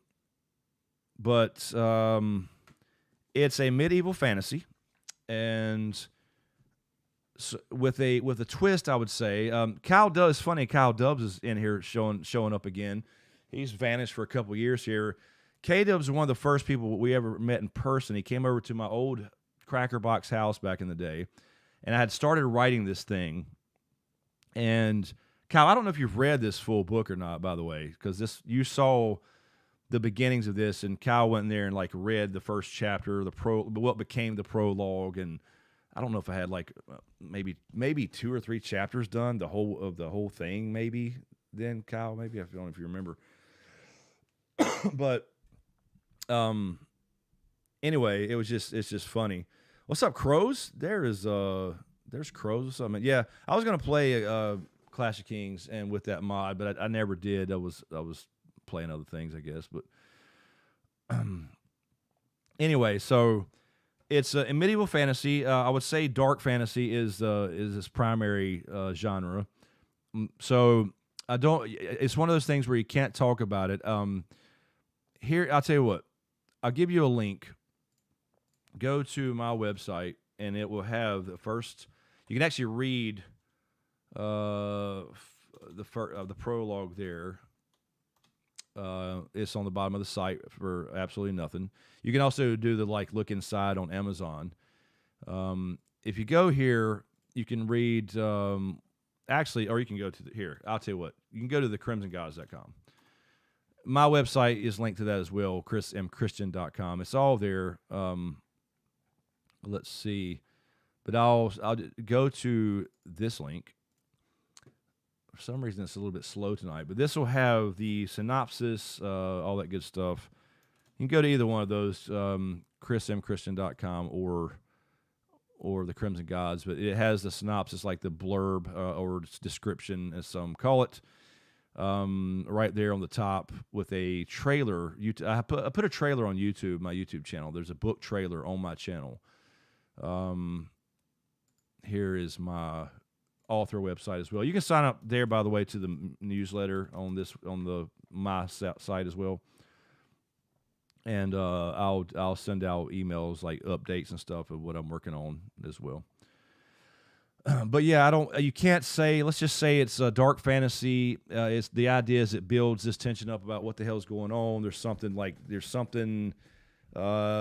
ancient that's coming back type of thing. I don't know. It's hard to. I don't want to say. It's one of those things you like. Yeah, there you go. Callie's saying it. What's up, Callie? How you doing? The twist is great. Get the book. Just order my. Thank you, Amy. Appreciate it. Really appreciate it. If the problem is, actually, I emailed Amazon about this. When you buy this book, if you buy the hardcover or the paperback or the Kindle or the audiobook, it all counts towards different lists. So this was been in the top 100 in medieval fantasy, right? And it was up to number 2 last week. We almost got to number 1. And if it gets to number 1, it will literally say number 1 bestseller. And that's what I can use on future covers and all that kind of stuff as well.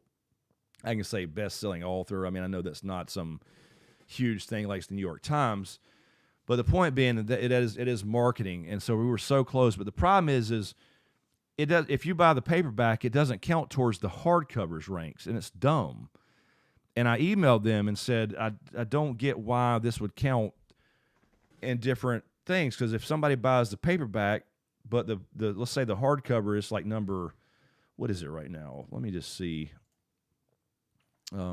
Amazon. The hardcover right now is $4.13. That's insane. That's cheaper than I can buy my own books for like $6.50. Let me see what it is. It's number 30 right now. So number 30 in medieval literature. I can actually share this and show you what I'm talking about. Let me do this again. Sorry. I'll have to move my chat back over here a second. Just to show you what I'm talking about, because look, if people are gonna buy them, we got to coordinate. Let's coordinate it, right? So let me do the display again. So yeah, so here's the Amazon page. All right, we're up to 89 ratings. We got 4.9. It's really good reviews. So I really appreciate everybody that's left a review. If you have read the book, even if you didn't buy it on Amazon, and go leave a review on Amazon, it's a huge favor to me. I really appreciate it, everybody. We're up to 89 now. I think if we get to 100, it'll start helping it pop off a little bit. But you can look inside. You can see the map in here and everything else. I can show you that in the book in a second. But if you look at the hardcover, for example, it's number 30 in medieval literature, 801, and then I won't show that thing because that'll give it away. But if you go to the paperback, for example, it's $4.56, so it's more expensive than the hardcover. It is 85 in medieval literature. So if you buy a different version, it don't make any sense. But there's your thing, Tim. When powerful siblings discover a terrifying truth, will they embrace their new destiny or turn to darkness? Ashea Blackson has the weight lifted from his shoulders. Freed by her father's abdication of his crown, the former princess's delight over choosing her own path is barely dimmed by her strange and haunting dreams. But when her beloved twin brother doesn't return home from arranging the expedition, the unconventional young woman fears something has gone terribly wrong. Born into royalty, Cyric Blackson quietly sees that he is no longer heir to the throne. Still determined to maintain a position of leadership, he sets out to investigate the disturbing news of carnage in the south. But when he crosses paths with a powerful figure straight out of lore, the temptation to ignore his beloved father's bold vision in favor of his own ambition becomes increasingly difficult to resist. Defying tradition by sneaking out to find her missing twin, Ashea travels over deadly terrain and are plagued by intensifying visions that point to a dark fate. And as Cyric's strange new companion shows him a new way forward, the frustrated would-be king faces a frightening choice. As these scions of nobility grapple with the new reality, will their quest for truth end in tragedy? The Crimson Gods is the first book in the sweeping Crimson Gods medieval fantasy series, epic fantasy series. If you like fierce characters, ancient fables, and stunning twists, and you'll love Christian's new breathtaking epic. So there's your synopsis there. Anyway, I'll stop. Let me just go back to that. I just wanted to show you what I was talking about. So I appreciate it if you're grabbing a copy. We almost made number one last week. It was so close, and we were a few books short, I guess it was. But we'll see. We can still do it again. It takes almost a coordinated effort because I think you need, for like in that category, I think you need like I think it used to be lower, but I think there's more competition there now. So I think I would probably have to sell 10 books in a day, 10 to 12, or maybe even 15 or higher now. It used to be like 7. And again, I'm just going by like it's just a guess, but some software that reads all Amazon stuff. All right, Bandersnatch, have a good one. Luana, thank you. Luann, I have all of them. Thank you, Luann. I appreciate it. Jan got mine. You're welcome, Jan. I hope you read it. Jan. I hope you read the book. No, you said don't like to read. Read the book. You should read the book. Let's see.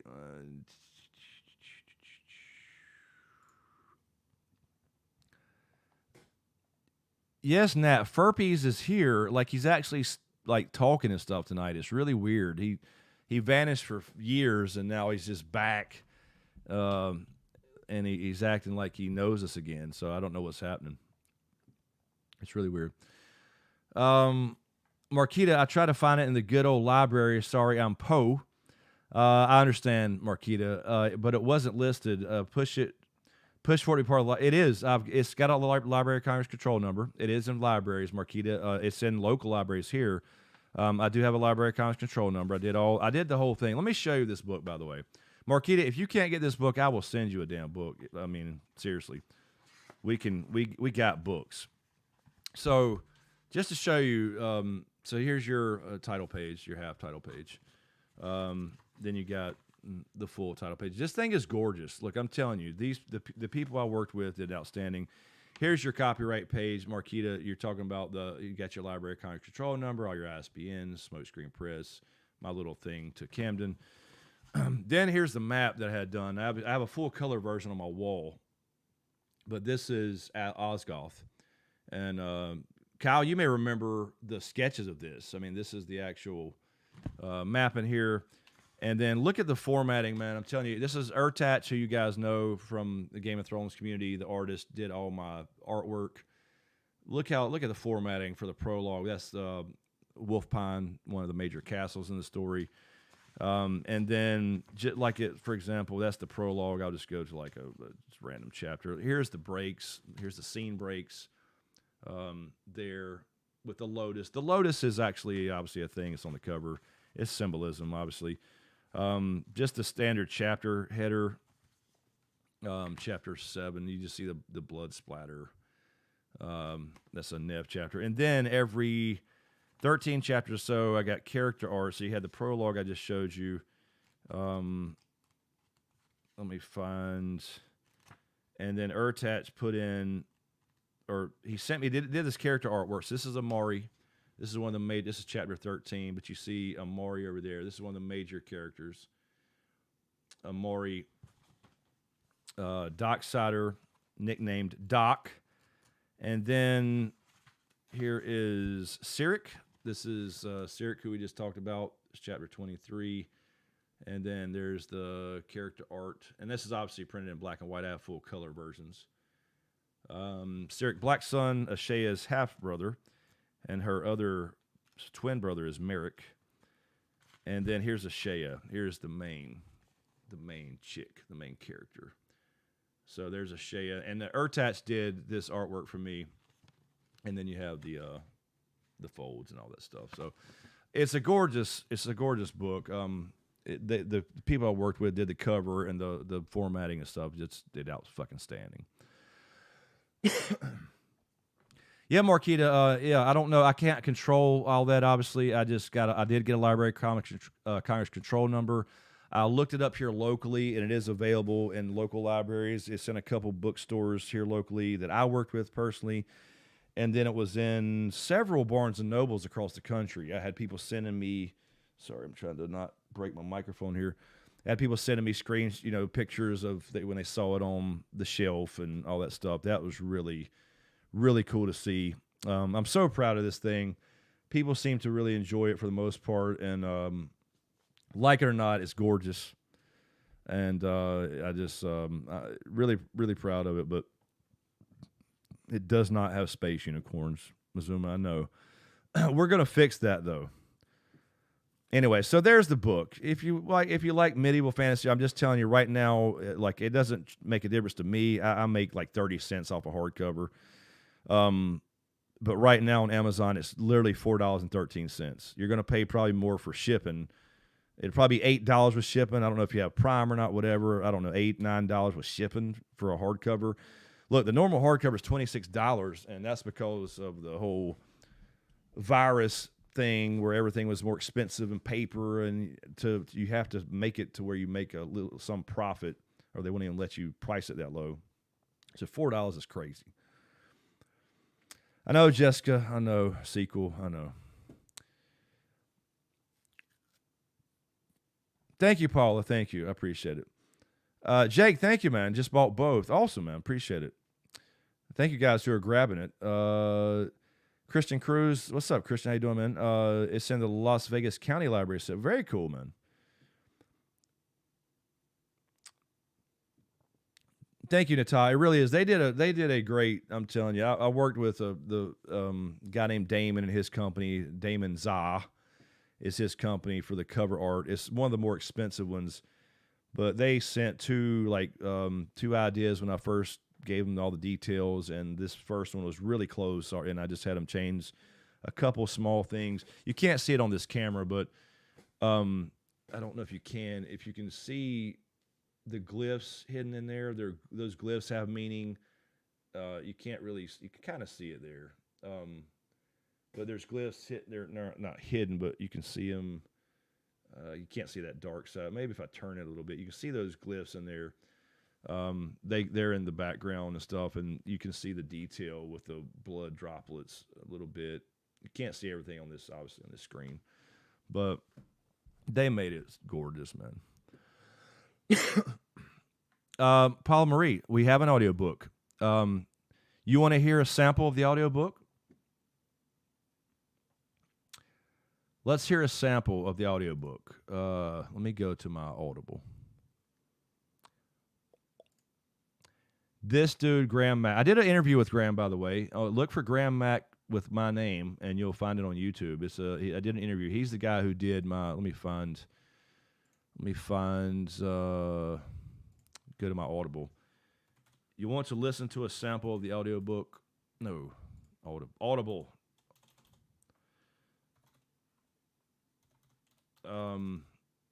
He's so good, man. He made it sound like at that point I was so tired of listening, reading my own crap, because all the edits and stuff like that. Let me go to my library. here we go. I'll start it over. I'll just minimize this here so y'all can see it. I'll put this over here. Let me do this. Let's do a little. I'll just play like a minute.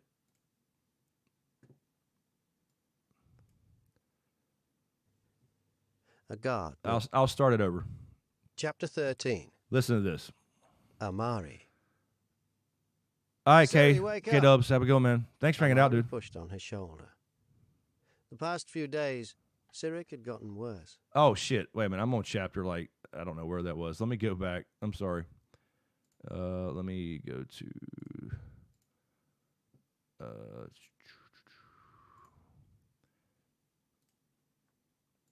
It picked up where I left off. I thought I backed it up, but I just backed up that He chapter. complained about his. No. Chapters. I'm trying to go. Here we go. I'll go to prologue. Here we go. Check. Here's your little sample. Prologue. The change was abrupt. Merrick had never seen such fog. Y'all can hear that, right? It loomed ahead as if the gods had poured a thick cloud upon the earth. It seemed a living thing, twisting slowly, devouring itself. I'll stay quiet. The Order of Preceptors had not written much of this place, but whispers of its past were steeped in mystery and legend, among darker tales. This giant's breath, as some call it, I love his voice is made coming up, those by the way. tales seem more believable. He does outstanding voices. What are we doing here? Mitchell, his apprentice, asked from the back of his horse. You know damn well why we're here, said Merrick. No, why are we here? We volunteered, remember? You volunteered. Merrick looked over to him. Mitch, you've always wanted to go on these wanderings as much as I have. We get to travel and meet interesting people. In return, we simply have to report back the condition of roads and any specifics worth noting to the council. Yes, Nameless. We need mushroom. Mitch rolled his eyes. And sleep on the ground most nights? Is there some other reason you would rather be home? Do the stories of this place scare you? Mitch did not respond. Is it my sister? Merrick prodded. All right, Why Nata. would you say that? Have a good one. I see the way you look at her. Mitch looked to the aisle ahead. The Shire? Nonsense. Merrick smiled as Mitch's cheeks turned a rosy red. Mitch glanced away. Let's take a look so we can go home and report. No, Mitch. You go home. Tell them we made it, said Merrick. Anyway, all I right. was only japing, mostly. Confusion crept into Mitch's tone. Yeah, he was. Go home? Now? Yes.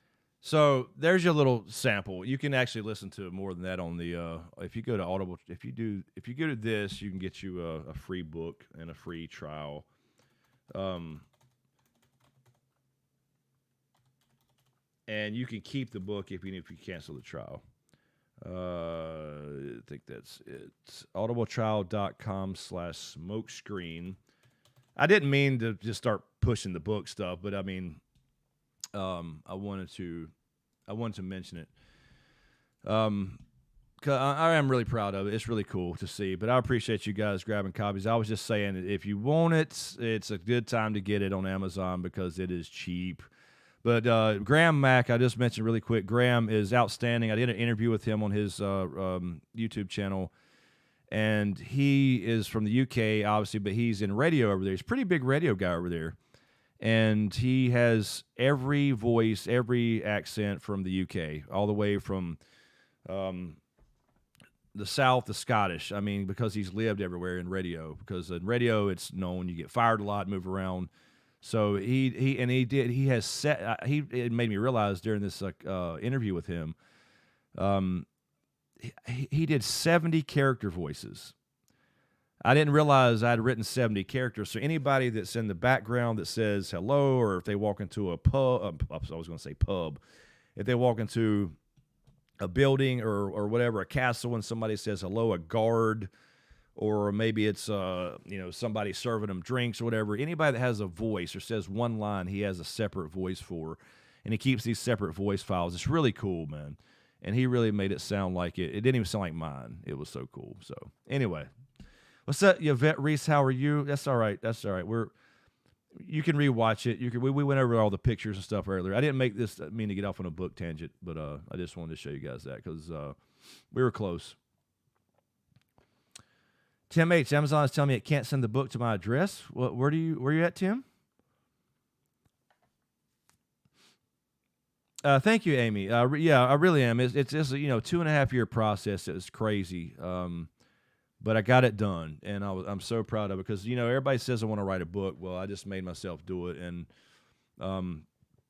I spared no expense. I spent a lot of money because I decided to self-publish. I had been previously published in that little nonfiction Game of Thrones book, and I could have went with them, honestly, but they're not a fantasy publishing house, even though they would have made an exception.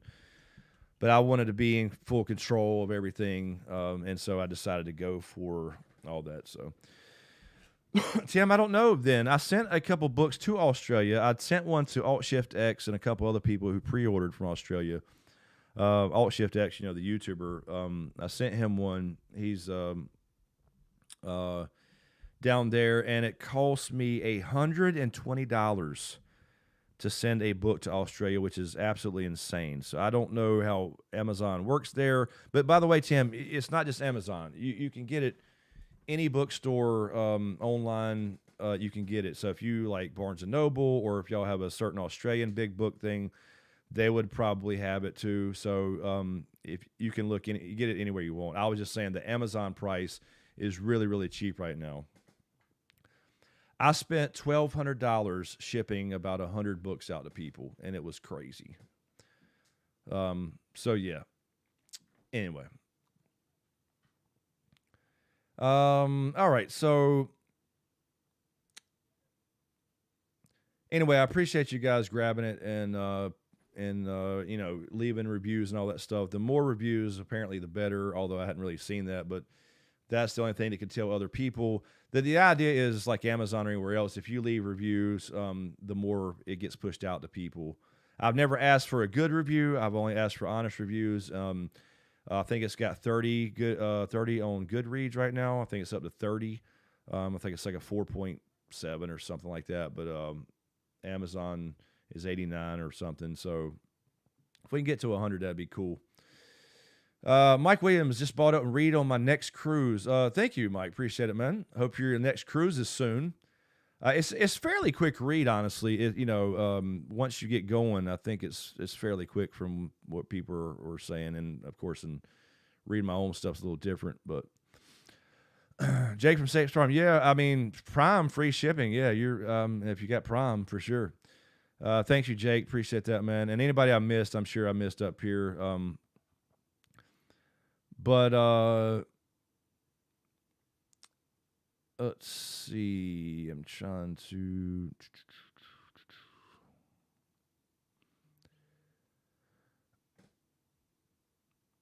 Marquita, I'm going to get it. I'm not that po. No, I get it. Hey, I came up po. Marquita, I get it. I know. That's what I was saying right now. It's just so cheap as far as Amazon goes, and again, I can't control those prices. I think like it's still like if you go to Barnes and Nobles, it's still like $26 there for the hardcover, and $16 for the paperback and all of that. I'm sure, but Amazon has the ability to drop it down low as possible just to get rid of some and whatever. But they'll always have it. So yeah, really good deal.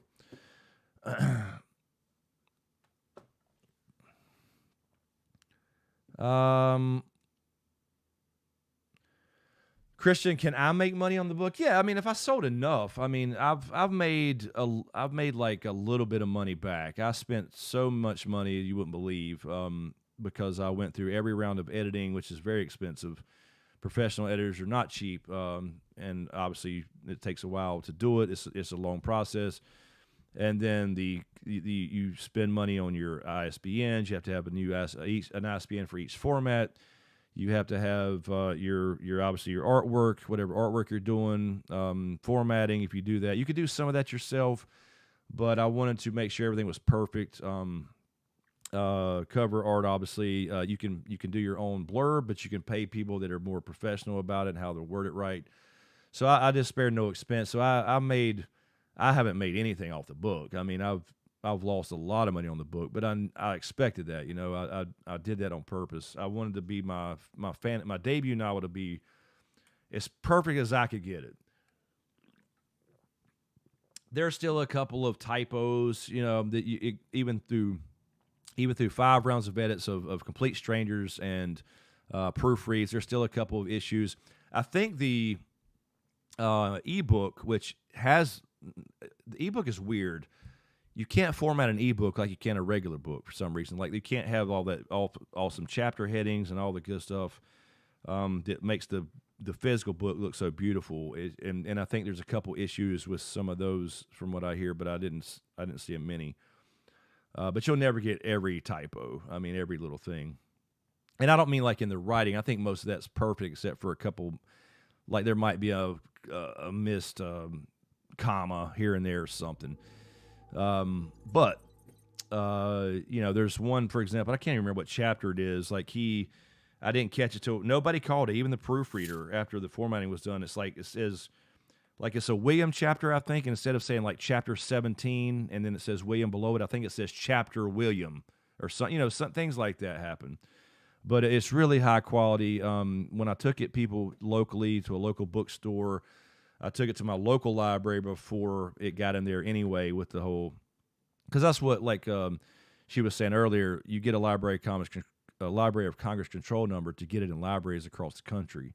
And that's how they order books too. So they were all blown away from, I think they're used to seeing, you know, which is kind of some part of the issue why independent publishers are looked down upon still. There's a lot of gatekeeping in the publishing industry. But people will, you know, put together a story, staple it together with some cardboard and call it a book. And I think that's what they expect sometimes. So when I was showing this book to people, they were all just blown away. Like, you know, like, I mean, I didn't know that wasn't normal, you know, to have a good looking book, a good quality book. But thank you, Callie. Yeah, it's really good.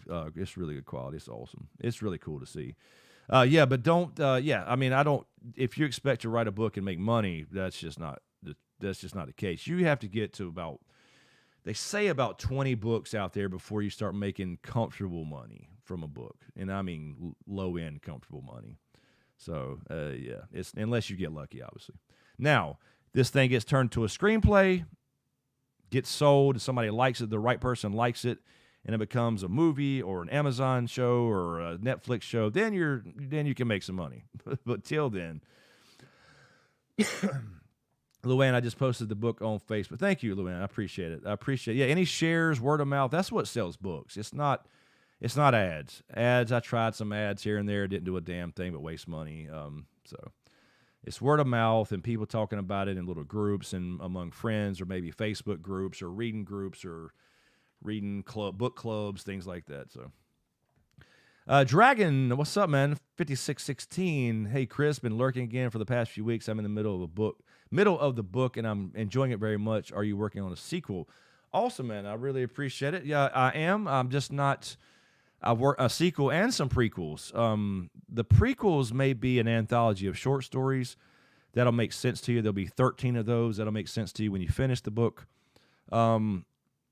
The sequel I have started, but I'm not 100% clear on where I want to go, so I have not committed to it fully yet. In other words, I've got it started. I've got some chapters, but they're just more of like getting it going and picking up where this one left off. And I've got some ideas that I'm playing with, but nothing's really popping out yet, you know. And the more I write, the more things will come. So it's just one of those times where we're trying to get back into House of the Dragon. I'm trying to rebuild the YouTube channel because I'm broke. Look, like I'm Poe is what I'm saying. And all this stuff, people have this illusion, I think, that you have a few subscribers or you got a book out or something that you have money. That ain't true.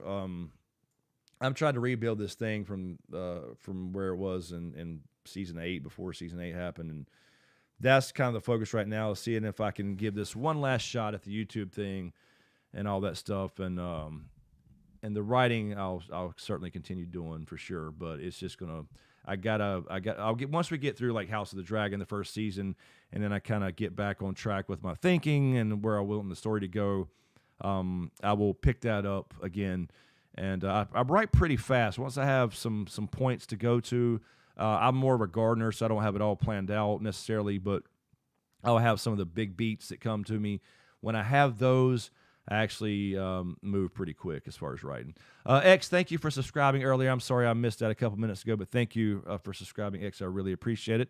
If you're in here, you could be watching another video or whatever, but thank you if you are in here. Appreciate it. Yeah, Tim, I don't know. Let me know, Tim, man. I can certainly get you one. The problem is it costs me $120 to send it to Australia. There's got to be a place in Australia to be able to buy a book, because I know they're in some bookstores overseas, and I would imagine Australia is no different. I mean, online shops where certainly there's Amazon Australia, right? I don't know. That's weird. I don't know. It's like a different whole thing over there. Like it's a separate. When you go to ship these, for example, I can send a bunch to Europe, for example. They're more expensive, but then Australia is like a whole different tier. Which, I guess is understandable to some degree. All right. Yeah, I mean, Christian, talking about making money, it's just really, it's selling more books and getting somebody, I guess, with maybe some influence to see it and like it, or, maybe shout it out. I could pay somebody to do that kind of stuff. Like I could pay some big influencer, whether it's a YouTuber or an Instagram influencer or whatever. I may try that, but I got to have money to advertise, and the little bit of savings I got is about gone. So we're trying to rebuild this channel first, Anyway, all right. So I guess we'll get out of here. We're almost at 1 o'clock. I actually meant to go a little shorter this time because we only had like 8, 9 pictures, but I just wanted to bring that up. Moni G, hello Moni G, there she is. So excited to hearing you book talk. Congrats, Chris. All the best. Hello. Welcome back, Moni G. Good to see you again. Bolting Vulture. Good night, Chris. 5 weeks can't pass fast enough. We'll buy the book when my circumstances allow for it. See you on next week's live stream. All right, man. Appreciate it. Thank you for hanging out as well. I know you guys have to get to bed, some of you, and some of you are just coming in, but we'll wrap it up. That's right, Dragon. Kindle, that is the great thing about Kindle. There's nothing like holding this in your hands, though. When I read, I do have Kindle books, obviously, but and audiobooks, I love listening to those when I'm driving or in the shower or something, but there's just nothing like holding that in your hand. But and I'm saying this because, look, if you buy, for example, the Kindle book, I'll make about $4, $3 and something. All right? If you buy this one, I'll make about 30 to 40 cents. If you buy the paperback, I'll make about $1. So the better quality as far as the book, from ebook to all the way to hardcover, you make less and less money. So, but I'm telling you that the physical book is gorgeous. If I sold if I sold 1,000 ebooks today, I can make $4,000, sure. But yeah, that you sell that many, you're going to be on the New York Times bestseller list. That ain't gonna happen unless I get real lucky. You know what I mean? But that's all really what you make money on ebooks is what I'm trying to say. Eric Williams, once things pick up with the after show live streams, don't be afraid to push the book to the returning or new audience. No, I will, absolutely. I'm not ashamed of it. And it's my channel. I did a lot of book videos on this channel. As a matter of fact, I wasn't supposed to because I'm supposed to have a separate channel for everything. I'm not doing that anymore. I did some writing videos. They're on here as well for people. Learned a lot of stuff in 3 years about writing. Got better at it, for sure. But I'll definitely be, pushing this thing. I've said it in a lot of videos. I'll be holding it up. Hey, by the way, if you hadn't been here in 3 years, I wrote a book. Check it out if you like medieval fantasy, dark fantasy. So I'll certainly do that for sure. Nice, Tim. You got it. Okay, cool. Got the hardcover. Cool, man. I'm glad you got that figured out, man.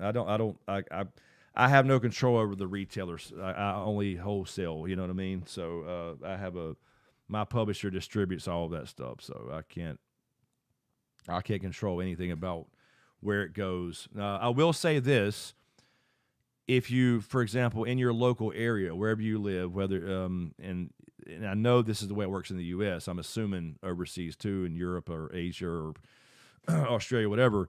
If you Google it or look at, let's say you go to, I don't know, barnesandnobles.com, or you go to whatever your favorite book retailer is, and you start Googling it, or go on their site specifically and search for it, they are more likely to order some to their store. That is the case. So if you go, for example, let's say you're in Cali and you're in a little area in Cali, you go to barnesandnoble.com, or you go to whatever, and you look up, it'll be on their website. It's already on everybody's website, but if you look that up on their site, and I talked to these people, by the way, so I know this. I talked to actually Barnes & Noble themselves. When you look it up on their site, it will trigger their local stores that they're getting inquiries about it, and they will be more, that it's not guaranteed, but they'll be more likely to order a box of books, and so they get, I think it's 10 or 15 in a case, so they'll be more likely to order those wholesale and put them on their shelves. So if anybody's ever out there in the ether out here and you see this book on the shelf somewhere in a bookstore, please tag me on social media. Take a picture, tag me on Twitter, whatever it is, Instagram, whatever it may be. Follow me on Twitter, by the way. Like I said earlier, I'm starting to use that a lot more than just pushing out video links and stuff. So follow me on there. I'm working on some press maybe to get done for the book and the YouTube channel and stuff like that. So start using that as kind of a point of announcements and things, and keeping up with me there while we're not on, obviously we're not live every day on YouTube, or I can't mention everything in videos we do, because videos, you got to go straight into the topic and be done and not talk about a bunch of other shit. So I appreciate all you guys. I really do. I enjoy these. Thank you for the subscriptions tonight. A couple we got at least.